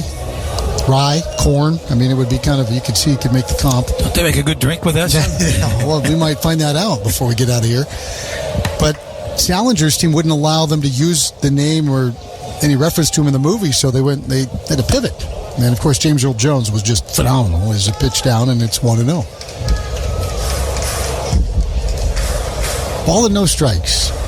Again, that was a long time ago, 40 years ago, and it's still resonating. People of all ages. 1-0. Taken for a strike, and the count 1-1. You know, there's some movies out there that you know, when they just lock you in. You can watch it 10, 20, 30 years later and still pass it along to next generation of people, and it's one of those just classics.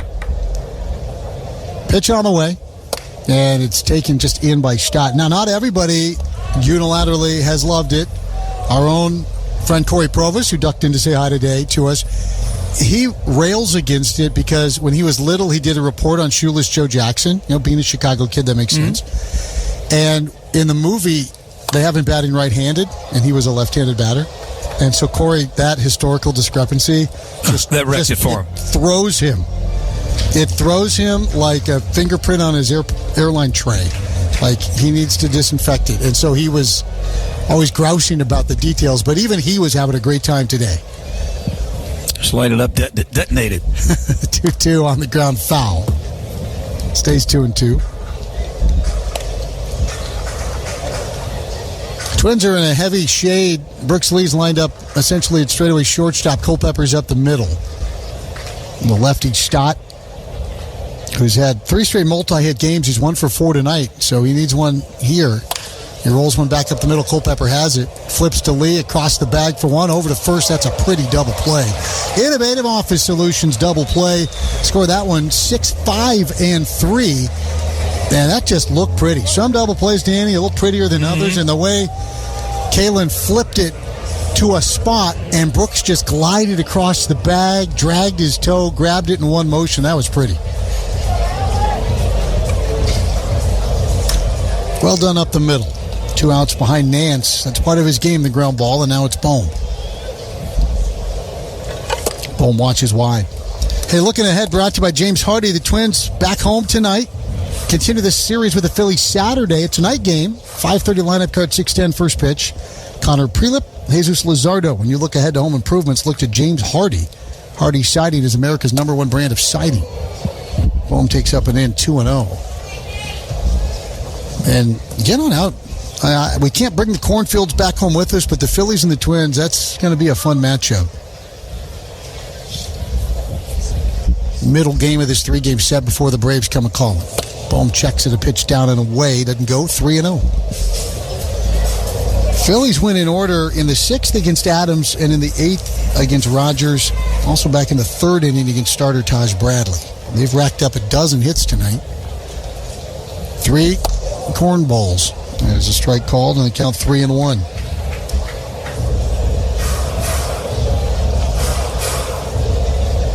Do you think this Phillies club is getting up there in age as a group?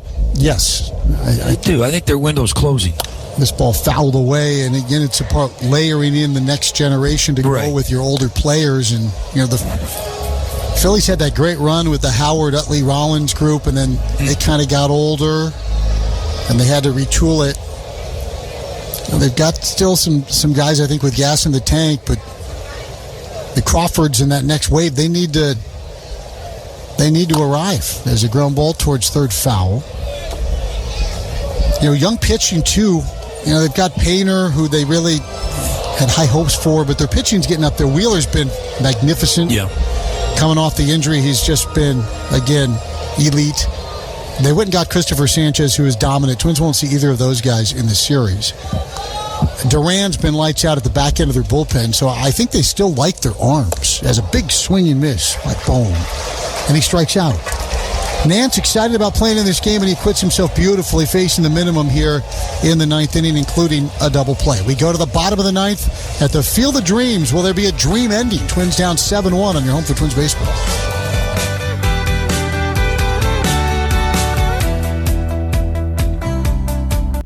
This is the Treasure Island Baseball Network. 7-1 lead for the Phillies, and Joan Duran, our old buddy, is on to pitch. I can tell you in good faith that as much as I enjoy the phenomenal entrance that usually accompanies Joan Duran, and that went from Minnesota, where it was created, to Philadelphia in the trade, pretty happy they didn't light the corn on fire to let him run into the ballgame. Usually you got the flames and the music and all of it, and this time he just kind of ran in from that Barnwood bullpen. You know, it's one of the better entries for a reliever. The other one was Trevor Hoffman. Yep. Hell's Bells, is it? Yep, that was really good. Enter Sandman for Mariano Rivera, who was here tonight. Brooks Lee facing his old buddy. Think he'll throw Brooks a fastball first pitch? Swing and miss. That was a splitter.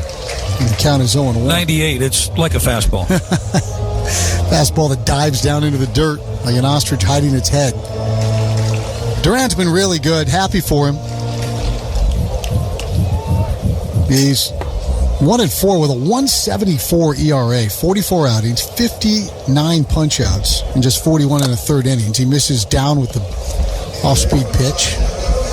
I say off-speed, I guess, because it's a split, so technically it's called off-speed, but it's 98. And that bounced and just hit the foot of Real Muto. Boy, he is in pain. Ooh. He will be icing that on the bus ride to Dubuque. Both teams will be off in the Twin Cities tomorrow. I can't recall the last Friday off during a regular big league schedule. Doesn't happen very often. 1 ball and 1 strike. Pitch on the way. And this one fouled straight back. Count is 1-2. Brooks can hit velocity. Just ask Jacob Mizorowski. Homered off him. Had another line drive right off of the Miz's leg, and then had one off the top of the wall that Lara stole. Could have been 3 for 3. 1-2. Swung on and he fought it foul. Boy, that's where you see the bat control, Danny. That ball is 101 and moving, and Brooks just kind of altered his swing to deflect it foul and stay alive. Quick hands right there to be able to fight that one off at, what'd you say, 101 to be able to get another opportunity.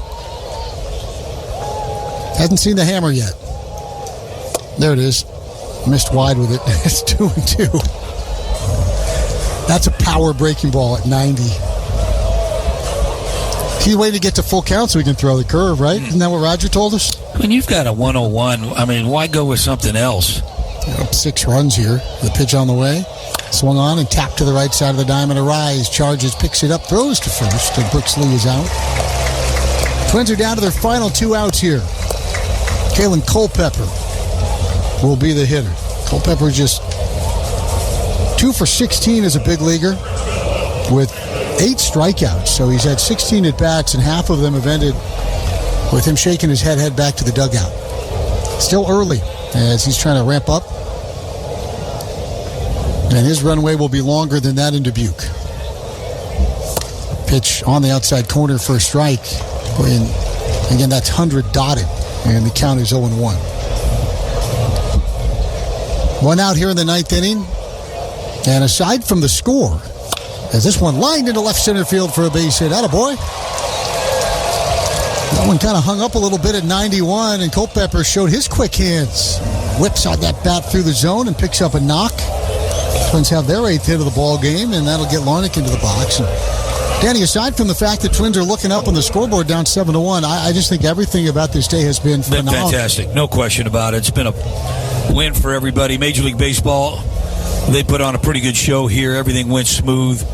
So many people that it takes to put together something like this. You start with the people right here in Iowa, of course, our hosts. Everybody who's been just more than generous. Their time and their good spirits. It's a liner right back to Duran and hit him in the glove. He catches it and he flips to first base. And that's a double play to end the game. And Duran looks at Larnach and smirks because Larnach hit a rope. And instead of a base hit and Buxton in the box, that is the end of our ball game. Boy, just like the one Gomez got yesterday for the Twins, turnabout is fair play, and a double play ends the game. So the Phillies win it by the final score of 7-1. It was the Kyle Schwarber show on an absolutely spectacular night here in Dyersville, Iowa at the Field of Dreams. The Twins end up falling 7-1. They're 60-63. Phillies improve to 65-58. And these two again meet again Saturday and Sunday to wrap up the series at Target Field. For now, as we try to get some totals put together and the fireworks blast out of the cornfields, we'll send it back to John Vitas for a preview of what's to come on the postgame download. Thank you very much, Chris. Yeah, not the way the Twins envision their Field of Dreams going tonight. 3 Phillies homers. They are really the big moments that folks may remember when it was all said and done, but we still have plenty of fun to talk about as we'll recap the entire experience with Dan Gladden coming up on the Affinity Plus Federal Credit Union postgame download. We will have the highlights and a player of the game and, of course, some out-of-town scores. It was a good night for the Twins minor league affiliates. We'll share a bunch of impressive individual performances across, quote-unquote, the farm system and update you on the playoff races in the majors as well. Some late-night baseball just getting going around the league. When we circle the bases, we'll have an interesting geographical note on what a game in Iowa means for both the Twins and the Phillies franchises. And, of course, some post-game reaction from Derek Shelton as well. But before we get the show going and recap the day with Danny, it's time to send it back to Chris, who will wrap it up from Dyersville with the final totals. Chris? All right, thank you very much. And again, what an experience here. And thank you to everybody at Major League Baseball and everybody in Dyersville for allowing us to be a small part of this. Really a spectacular night. Phillies fans, Twins fans, and just fans of baseball, of the movie. It has been a truly, truly special evening. Let's get to your final lines. We start by reminding you that for every double play the Twins turn this season, Innovative will donate $100 to Simon Says Give at the end of the season. That's for every double play the Twins turn in 2026, courtesy of Innovative, and they turned a pretty one in the ninth inning tonight. As for the final lines, the Phillies get 7 runs on 12 hits. 3 of those hits, homers into the corn, including Schwarber leading off. It was a script that I think if MLB and Netflix were to draw it up, that's exactly what they would have been looking for. A spectacular moment to launch this evening. 7 runs on a dozen hits, no errors, 8 left. 1 run on 8 hits for the Twins, no errors, 9 left. A home run for Luke Keyshaw into the corn in left. Aaron Nola, for all that we keep hearing about his downfall, has now twice been brilliant against the Minnesota Twins. Last year it was 8 innings of 1-run baseball, striking out 9. Tonight he went 5 innings of 1-run baseball, and he struck out 9. Twins had chances. They had base runners in every inning against Nola, save the second when they did technically have a base runner because Luke ran around with a home run, but they just couldn't land a knockout punch. Bullpen did not allow a run tonight for the Phillies. So a win for Nola. He's now 4-9. A loss for Taj Bradley. Just didn't have it tonight. He went just 4 innings, gave up 2 runs through 32 pitches in the first inning. Twins have given up first inning runs now in 10 of their last 13 and have proved their undoing here tonight. He falls to 9-5. Twins 60-63. Philadelphia, as we mentioned, 65-58. 2 hours, 52 minutes officially here tonight. The official attendance 7,163, many of whom are baseball royalty, and it really, really was an absolutely spectacular evening here at the Field of Dreams. If you didn't get goosebumps when those two teams came walking out of the corn, you didn't get goosebumps when the Hall of Famers followed them out of the corn, then probably want to check your pulse, because it was a really, really special night. Also want to thank, of course, Roger Clemens and Joe Mauer for joining us here this evening. So that's going to do it for our portion of the programming. A reminder, we'll be off tomorrow, the rare Friday off day. Join us Saturday, though, as the Twins entertain the Phillies at Target Field.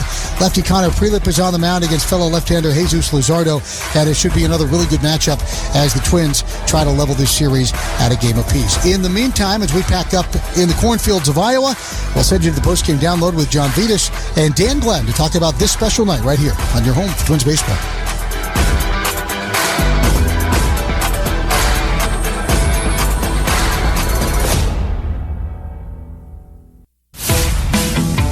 You are tuned in to the post-game download. This is manager Derek Shelton, and you'll hear my insights from today's game, analysis from the Twins radio team, highlights, and a trip around the bases. The download is presented by Affinity Plus Federal Credit Union. Hit your goals out of the park. Affinity Plus makes it easier with a full range of banking products and services. Affinity Plus Federal Credit Union, insured by NCUA and in part by Target, proud partner of the Minnesota Twins.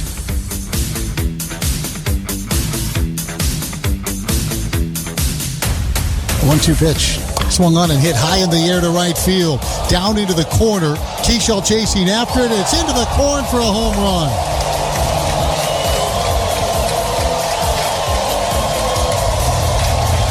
Brandon Marsh hits the third Phillies home run of the night, and it's 7-1 Philadelphia. Yeah, that swing right there, the exclamation point tonight for the Philadelphia Phillies, who head to the cornfields of Dyersville, Iowa, and defeat the Minnesota Twins 7-1. Hello and welcome into the Affinity Plus Federal Credit Union postgame download. I'm John Vitas, live inside our Target Field studios as we welcome Dan Gladden into the show, back off the call from that Phillies win out in the cornfields of Dyersville. And Danny, I did want to start with Taj Bradley. Gave up 2 of the 3 home runs tonight. You mentioned early that he might have been having some issues with the mound. What else seemed off about Taj's outing tonight? Well, he was just misfiring. Don't forget, he threw, I think, 2, maybe 3 wild pitches that Jeffers had no chance. They were airmailed to the backstop, so he just didn't have any command here tonight of his pitches. And when he did throw some over the plate, they seemed to get hit for a long way. But he just didn't look comfortable out there tonight. We talked about rhythm with him. It wasn't there maybe in the 3rd inning when he kind of settled down a little bit, had a nice little 1-2-3 inning. Got 2 outs in the second, then ended up walking Trey Turner. So he just didn't look like he was in good rhythm out there and have his good command. Yeah, high pitch count for him, too. Only able to go 4 innings. And right now, he's the Twins' #1 guy. And when he gives up 5 earned, it's going to be hard for the Twins to be able to win those games. Well, you would think so. But Nolan on the mound for Philly, he was dialed in tonight. He looked pretty good, and he had the curveball. You knew he lived up to his scouting report, and that is he's going to throw a lot of breaking balls. He did that. There were some chase pitches there that kind of helped him out a little bit. But the Twins just couldn't offensively mount anything. He gave him an opportunity in the 5th inning. What was it, a 2-out double by Byron Buxton, and then he walked back-to-back Jeffers Bell, and then he had Lewis, and he finished him off chasing breaking balls out of the zone. Yeah, that was a great way for Nola to finish out what was a great outing. And those veterans, sometimes you can throw those numbers out the window when they've done it for so long, and when they're on, they're going to be good. Luke Keyshaw had quite an eventful night. Of course, the home run early, but unfortunately, the clip that people are going to see when they're scrolling on their phones tonight is that ball bouncing off his glove and going over the fence for a home run. As a player, how do you shake off a low light like that? Is that something where you kind of rely on your teammates to pat you on the back and say, hey, it's just one first of all, John, it was a good effort for him to get over to that ball. And then once he did get there, timed his jump a little bit. And, he's trying to reach up and over the fence with his wrist. And he kind of punched it a little bit off the fingertips of his glove. And it's kind of a tough feeling for anybody to have that. But Luke Keyshaw, competitor he is, that, his teammates, coaches, shake it off. It's happened. Nothing you can do about it now. If anything, use that as a learning curve as to if you can learn something from that. Yeah, no doubt. And a great day at the plate for him, so that'll make him feel a little bit better about the whole performance tonight for Luke Keyshaw. I wanted to finish up, of course, with the atmosphere, the experience. I enjoyed you and Chris commentating on some of the little things that you noticed throughout the game, like the crowd getting quiet right before pitches, or the wind blowing over the tops of the corn, and something you can see as the sun's setting. What else about the game or the experience maybe that you didn't expect really stood out? Well, I just thought, again, I had mentioned the fans that showed up here, the interaction that they had here at this facility, and not just here at the ballpark, but also in the backfields back there where the movie was filmed. Major League Baseball put on a great show here. All the amenities were fantastic. They had the VIP for a lot of the sponsorship people, the Twins and the Phillies sponsors. A lot of fans shared the same barn building out there. It was just a great experience.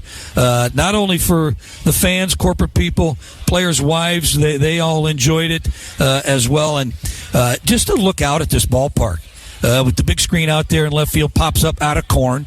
And then, of course, you got the barn look as the batter's backdrop out there, which is really kind of cool.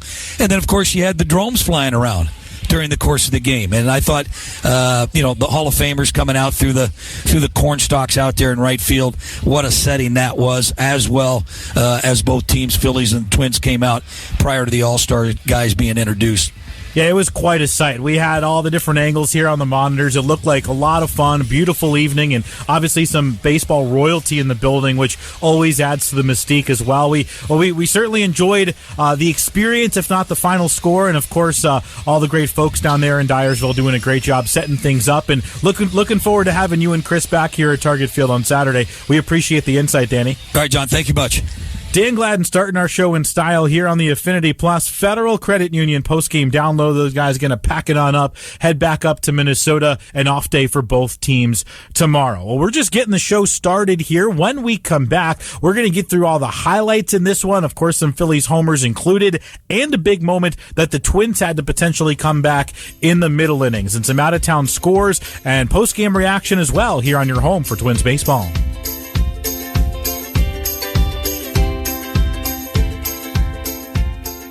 The Affinity Plus Federal Credit Union postgame download. It's time to get to the highlights, brought to you by the Sheboygan Sausage Company. Phillies and Twins, a full day of hoopla. Teams there several hours before the game, and lots of festivities going on the field for social media. Of course, some batting practice, team photos, the whole 9 yards for these guys. Probably everything but their usual pregame routine before this one got started. But once it did, it was a normal and pretty well played Major League Baseball game. Taj Bradley on the mound for the Twins, and he ran into trouble right away, including to the very first hitter, Kyle Schwarber. 2-0 pitch, and it's swung on and lifted high in the air to right field for Schwarber. Back at the wall, and Schwarber's done it. Your fairy tale start. Kyle Schwarber into the corn for a 1-0 Philadelphia lead. Yeah, right away, the fans got to see a ball fly into the corn stalks, number 36 for Schwarber on a fastball from Bradley. With one out in the inning, Bradley continued to struggle. He walked Bryce Harper, allowed a single to Luis Ariz, and then Bryson Stott singled as well to bring home Harper, and the Phillies had a 2-0 lead. Bradley would have to work hard to get the final 2 outs of the inning as well, 32 pitches in the first. He did put up a 0 in the second, and the Twins still down a pair, had Luke Kershaw at the plate with 1 out, and Kershaw launched a home run to left field. Aaron Nola threw him a pitch down and in. It was a fastball, and Kershaw hit it 35-degree launch angle, and it did just have the distance to get out. Number 7 on the year for Luke Kershaw. Neither team able to do much in the third inning, but then in the top of the fourth, Bradley walked the leadoff man, got the next 2 guys out, so was on the verge of 3 consecutive scoreless innings, but then he ran into that Schwarber guy again. Hit high in the air, right field. And it is... Oh, my gosh. Kiesel jumped up. It hit his glove and then went over the fence. Kiesel gliding along the fence, got near the foul pole and jumped up. It hit his glove and then caromed over the fence for a 2-run homer. And it's 4-1 Phillies. Yeah, that right there, the moment of this ball game tonight. That was a 39-degree launch angle, 108 off the bat, a 2-run homer from Schwarber to make it 4-1 Phillies. Schwarber now with 37 homers. With the 2 tonight, he passed Yordan Alvarez, Junior Caminero, and Matt Olson. Kyle Schwarber now all alone, number 1 in the majors in home runs with 37. Phillies were not done, though, in that inning. Trey Turner lashed a double down the right field line on the very next pitch, and then Bryce Harper followed it up with a single up the middle. They tacked on another run to make it 5-1 Philadelphia. Bradley done after just 4 innings tonight. He allows 5 runs, all of them earned on 7 hits, 3 strikeouts, and 4 walks. Not Taj Bradley's day. The reliever Travis Adams gave up a couple of singles but put up a 0 in the 5th. Twins still down by a count of 5-1 in the bottom of the 5th. With 2 outs and nobody on, Byron Buxton bounced a double down the third base line, and then Nola walked Jeffers and Josh Bell. So the Twins had the bases loaded, down 4, and Royce Lewis at the plate as the tying run. Crowd come to life. Breaking ball swung on and missed, chased in the dirt. So he leaves them loaded. And that is strikeout number 9. That was really the Twins' last chance tonight as Lewis strikes out swinging against Aaron Nola. That was the final pitch that Nola would throw. He goes 5 innings, surrendered just 1 run, and struck out 9. A great outing for him, and he snaps an interesting note tonight.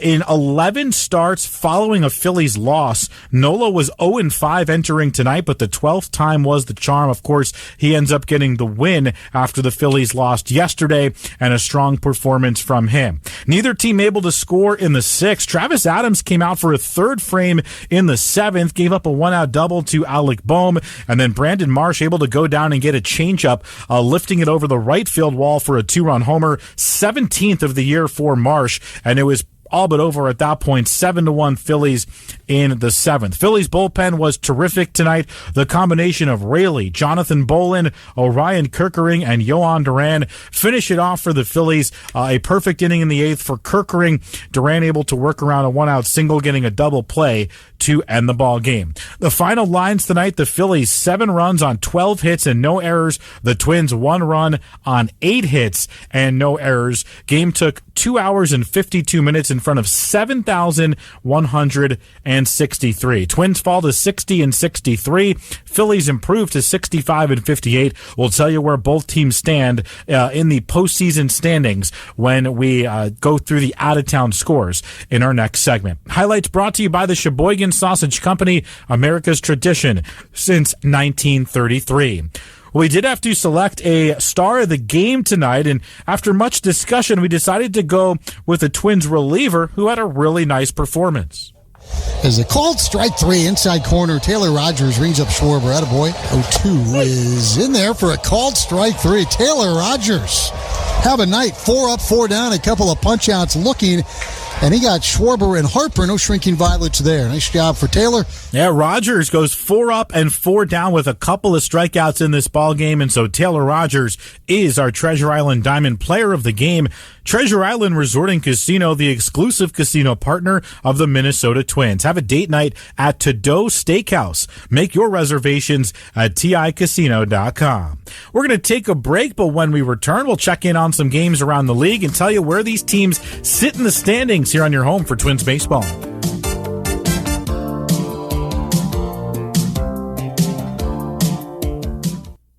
You're listening to the Treasure Island Baseball Network.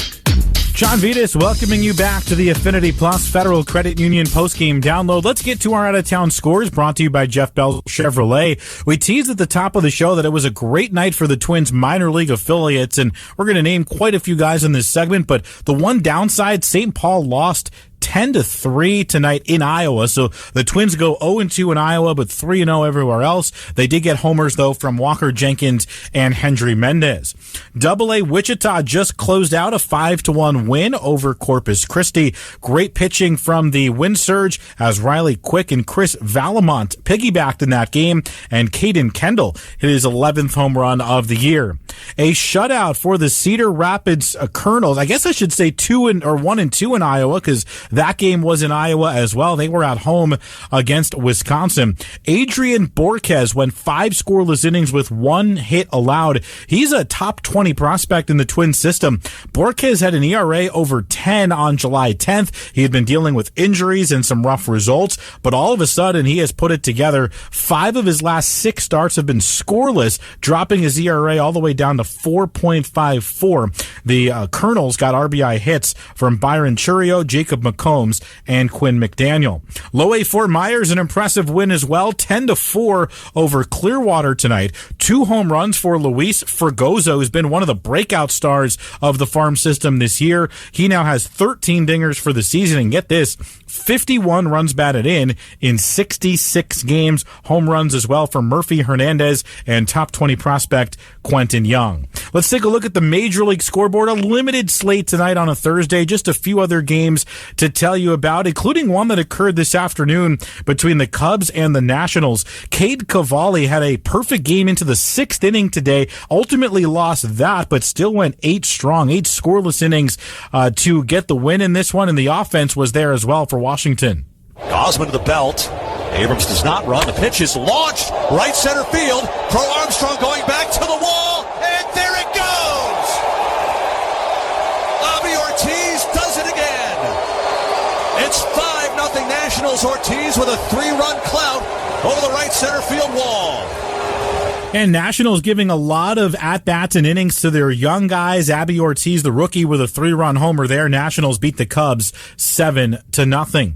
Taking a look at the American League scores, we gave you some highlights in game. One game we didn't tell you about that took place this afternoon. The Guardians and the Tigers, both of those teams kind of straddling the Twins in the wild card standings. Kader Montero's 6 1/3 scoreless. He didn't get as much run support as Cavalli, but he got enough.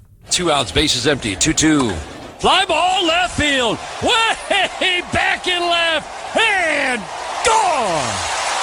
Eduardo Valencia got a curveball over the plate, and he did not miss. Number 5 makes it a 2-0 lead. Another rookie hitting a home run there in Eduardo Valencia. The Tigers shut out the Guardians 3-0, and they are now tied with the Rangers for the third wild card. Twins 1 game back.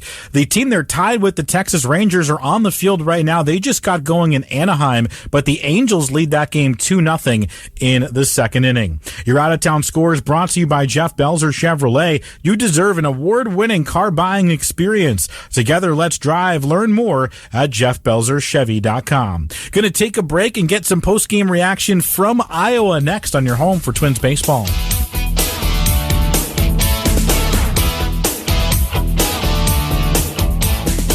You're listening to the Treasure Island Baseball Network. The Phillies beat the Twins tonight 7-1 at the Field of Dreams game in Dyersville, Iowa. And I don't know if we've ever had a more appropriate sponsor to a segment than this. We're about to get reaction on today's game. Our ears are on the clubhouse, brought to you by Minnesota Corn. Derek Shelton in the cornfields speaking about this game today, where he's going to start with his thoughts on Luke Keyshaw, who, of course, had that ball glance off his glove and go over the wall on Kyle Schwarber's second homer of the night.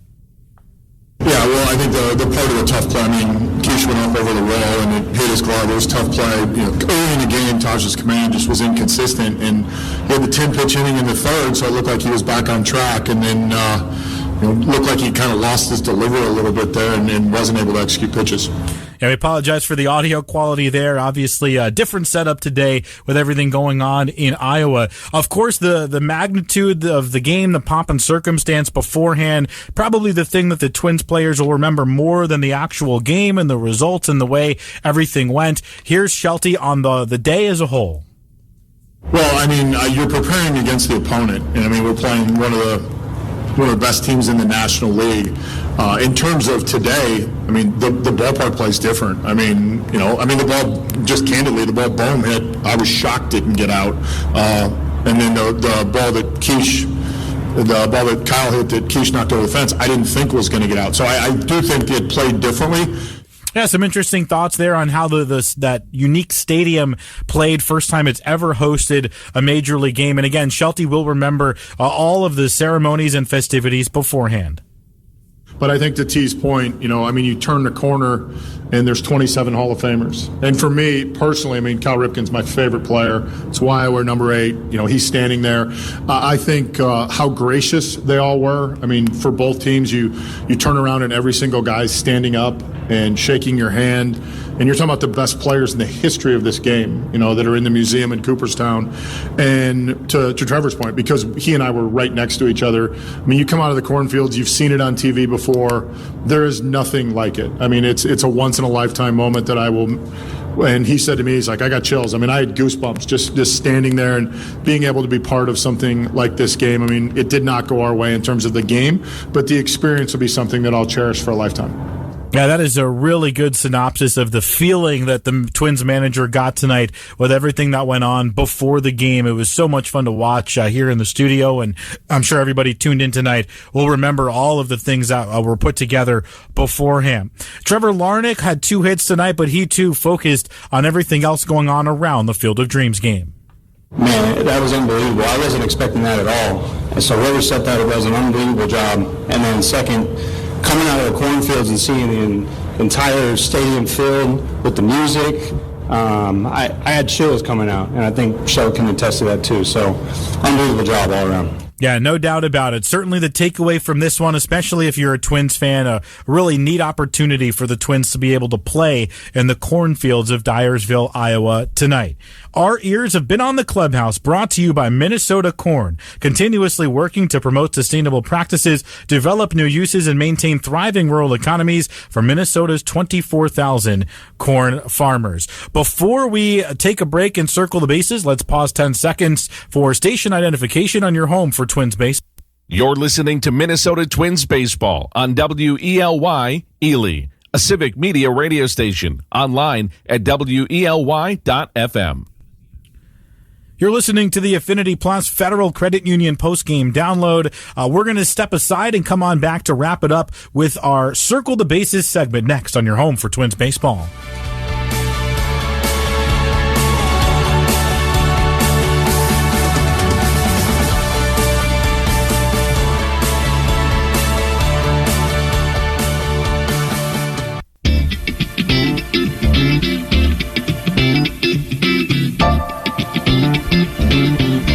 Well, Iowa was not heaven for the Minnesota Twins tonight as they lose the Field of Dreams game 7-1 to the Philadelphia Phillies. It's time to circle the bases, brought to you by Toyota. At first base, Kyle Schwarber crushed a 2-0 Taj Bradley fastball 369 feet into the corn in right field for a leadoff homer. It's Schwarber's 47th career leadoff homer, joining Curtis Granderson for 7th most all-time, but it's Schwarber's first since 2024. This was his 40th game hitting leadoff on the season. At second base, Taj Bradley has given up runs in the first inning in each of his 3 starts. He now has an ERA over 6.75 over 24 starts this season. That's the 3rd highest first inning ERA in the majors. It's also the highest first inning ERA by a Twin with at least 24 starts since Kyle Gibson posted a 7.56 mark in 2016. At third base, Luis Arraez went 3 for 5 tonight, the 111th time he's had a 3-hit game. It was his first 3-hit game, though, against the Twins, and with that, Arraez has now had a 3-hit game against all 30 major league teams. Pretty impressive. And at home plate, both the Twins and Phillies played their first ever game in the state of Iowa tonight. Prior to this evening, the last state that the Twins checked off their list was Colorado way back in May of 2006 when they played at the Rockies for the first time. For the Phillies, their last state was the state of Washington when they first played the Mariners back in 2005. That's what you find when circling the bases, brought to you by your local Toyota dealers. Toyota, let's go places. Well, both of these teams are headed back to the Twin Cities. It'll be a late night of travel for them, but they will have all of tomorrow to rest and recuperate, as it'll be an off day tomorrow and then a night game coming up on Saturday night. 6:10 first pitch right here at Target Field. Connor Prelip will have the ball for the Minnesota Twins opposite Jesus Luzardo of the Phillies. 6:10 first pitch means that we'll be on the air for the pregame lineup card beginning at 5:30. We want to thank our team working hard in studio tonight. For Mark Janowski, Brock Aker, and Cameron Green, I'm John Vita saying so long from Target Field. Twins will be back here on Saturday. This is your home for Twins baseball.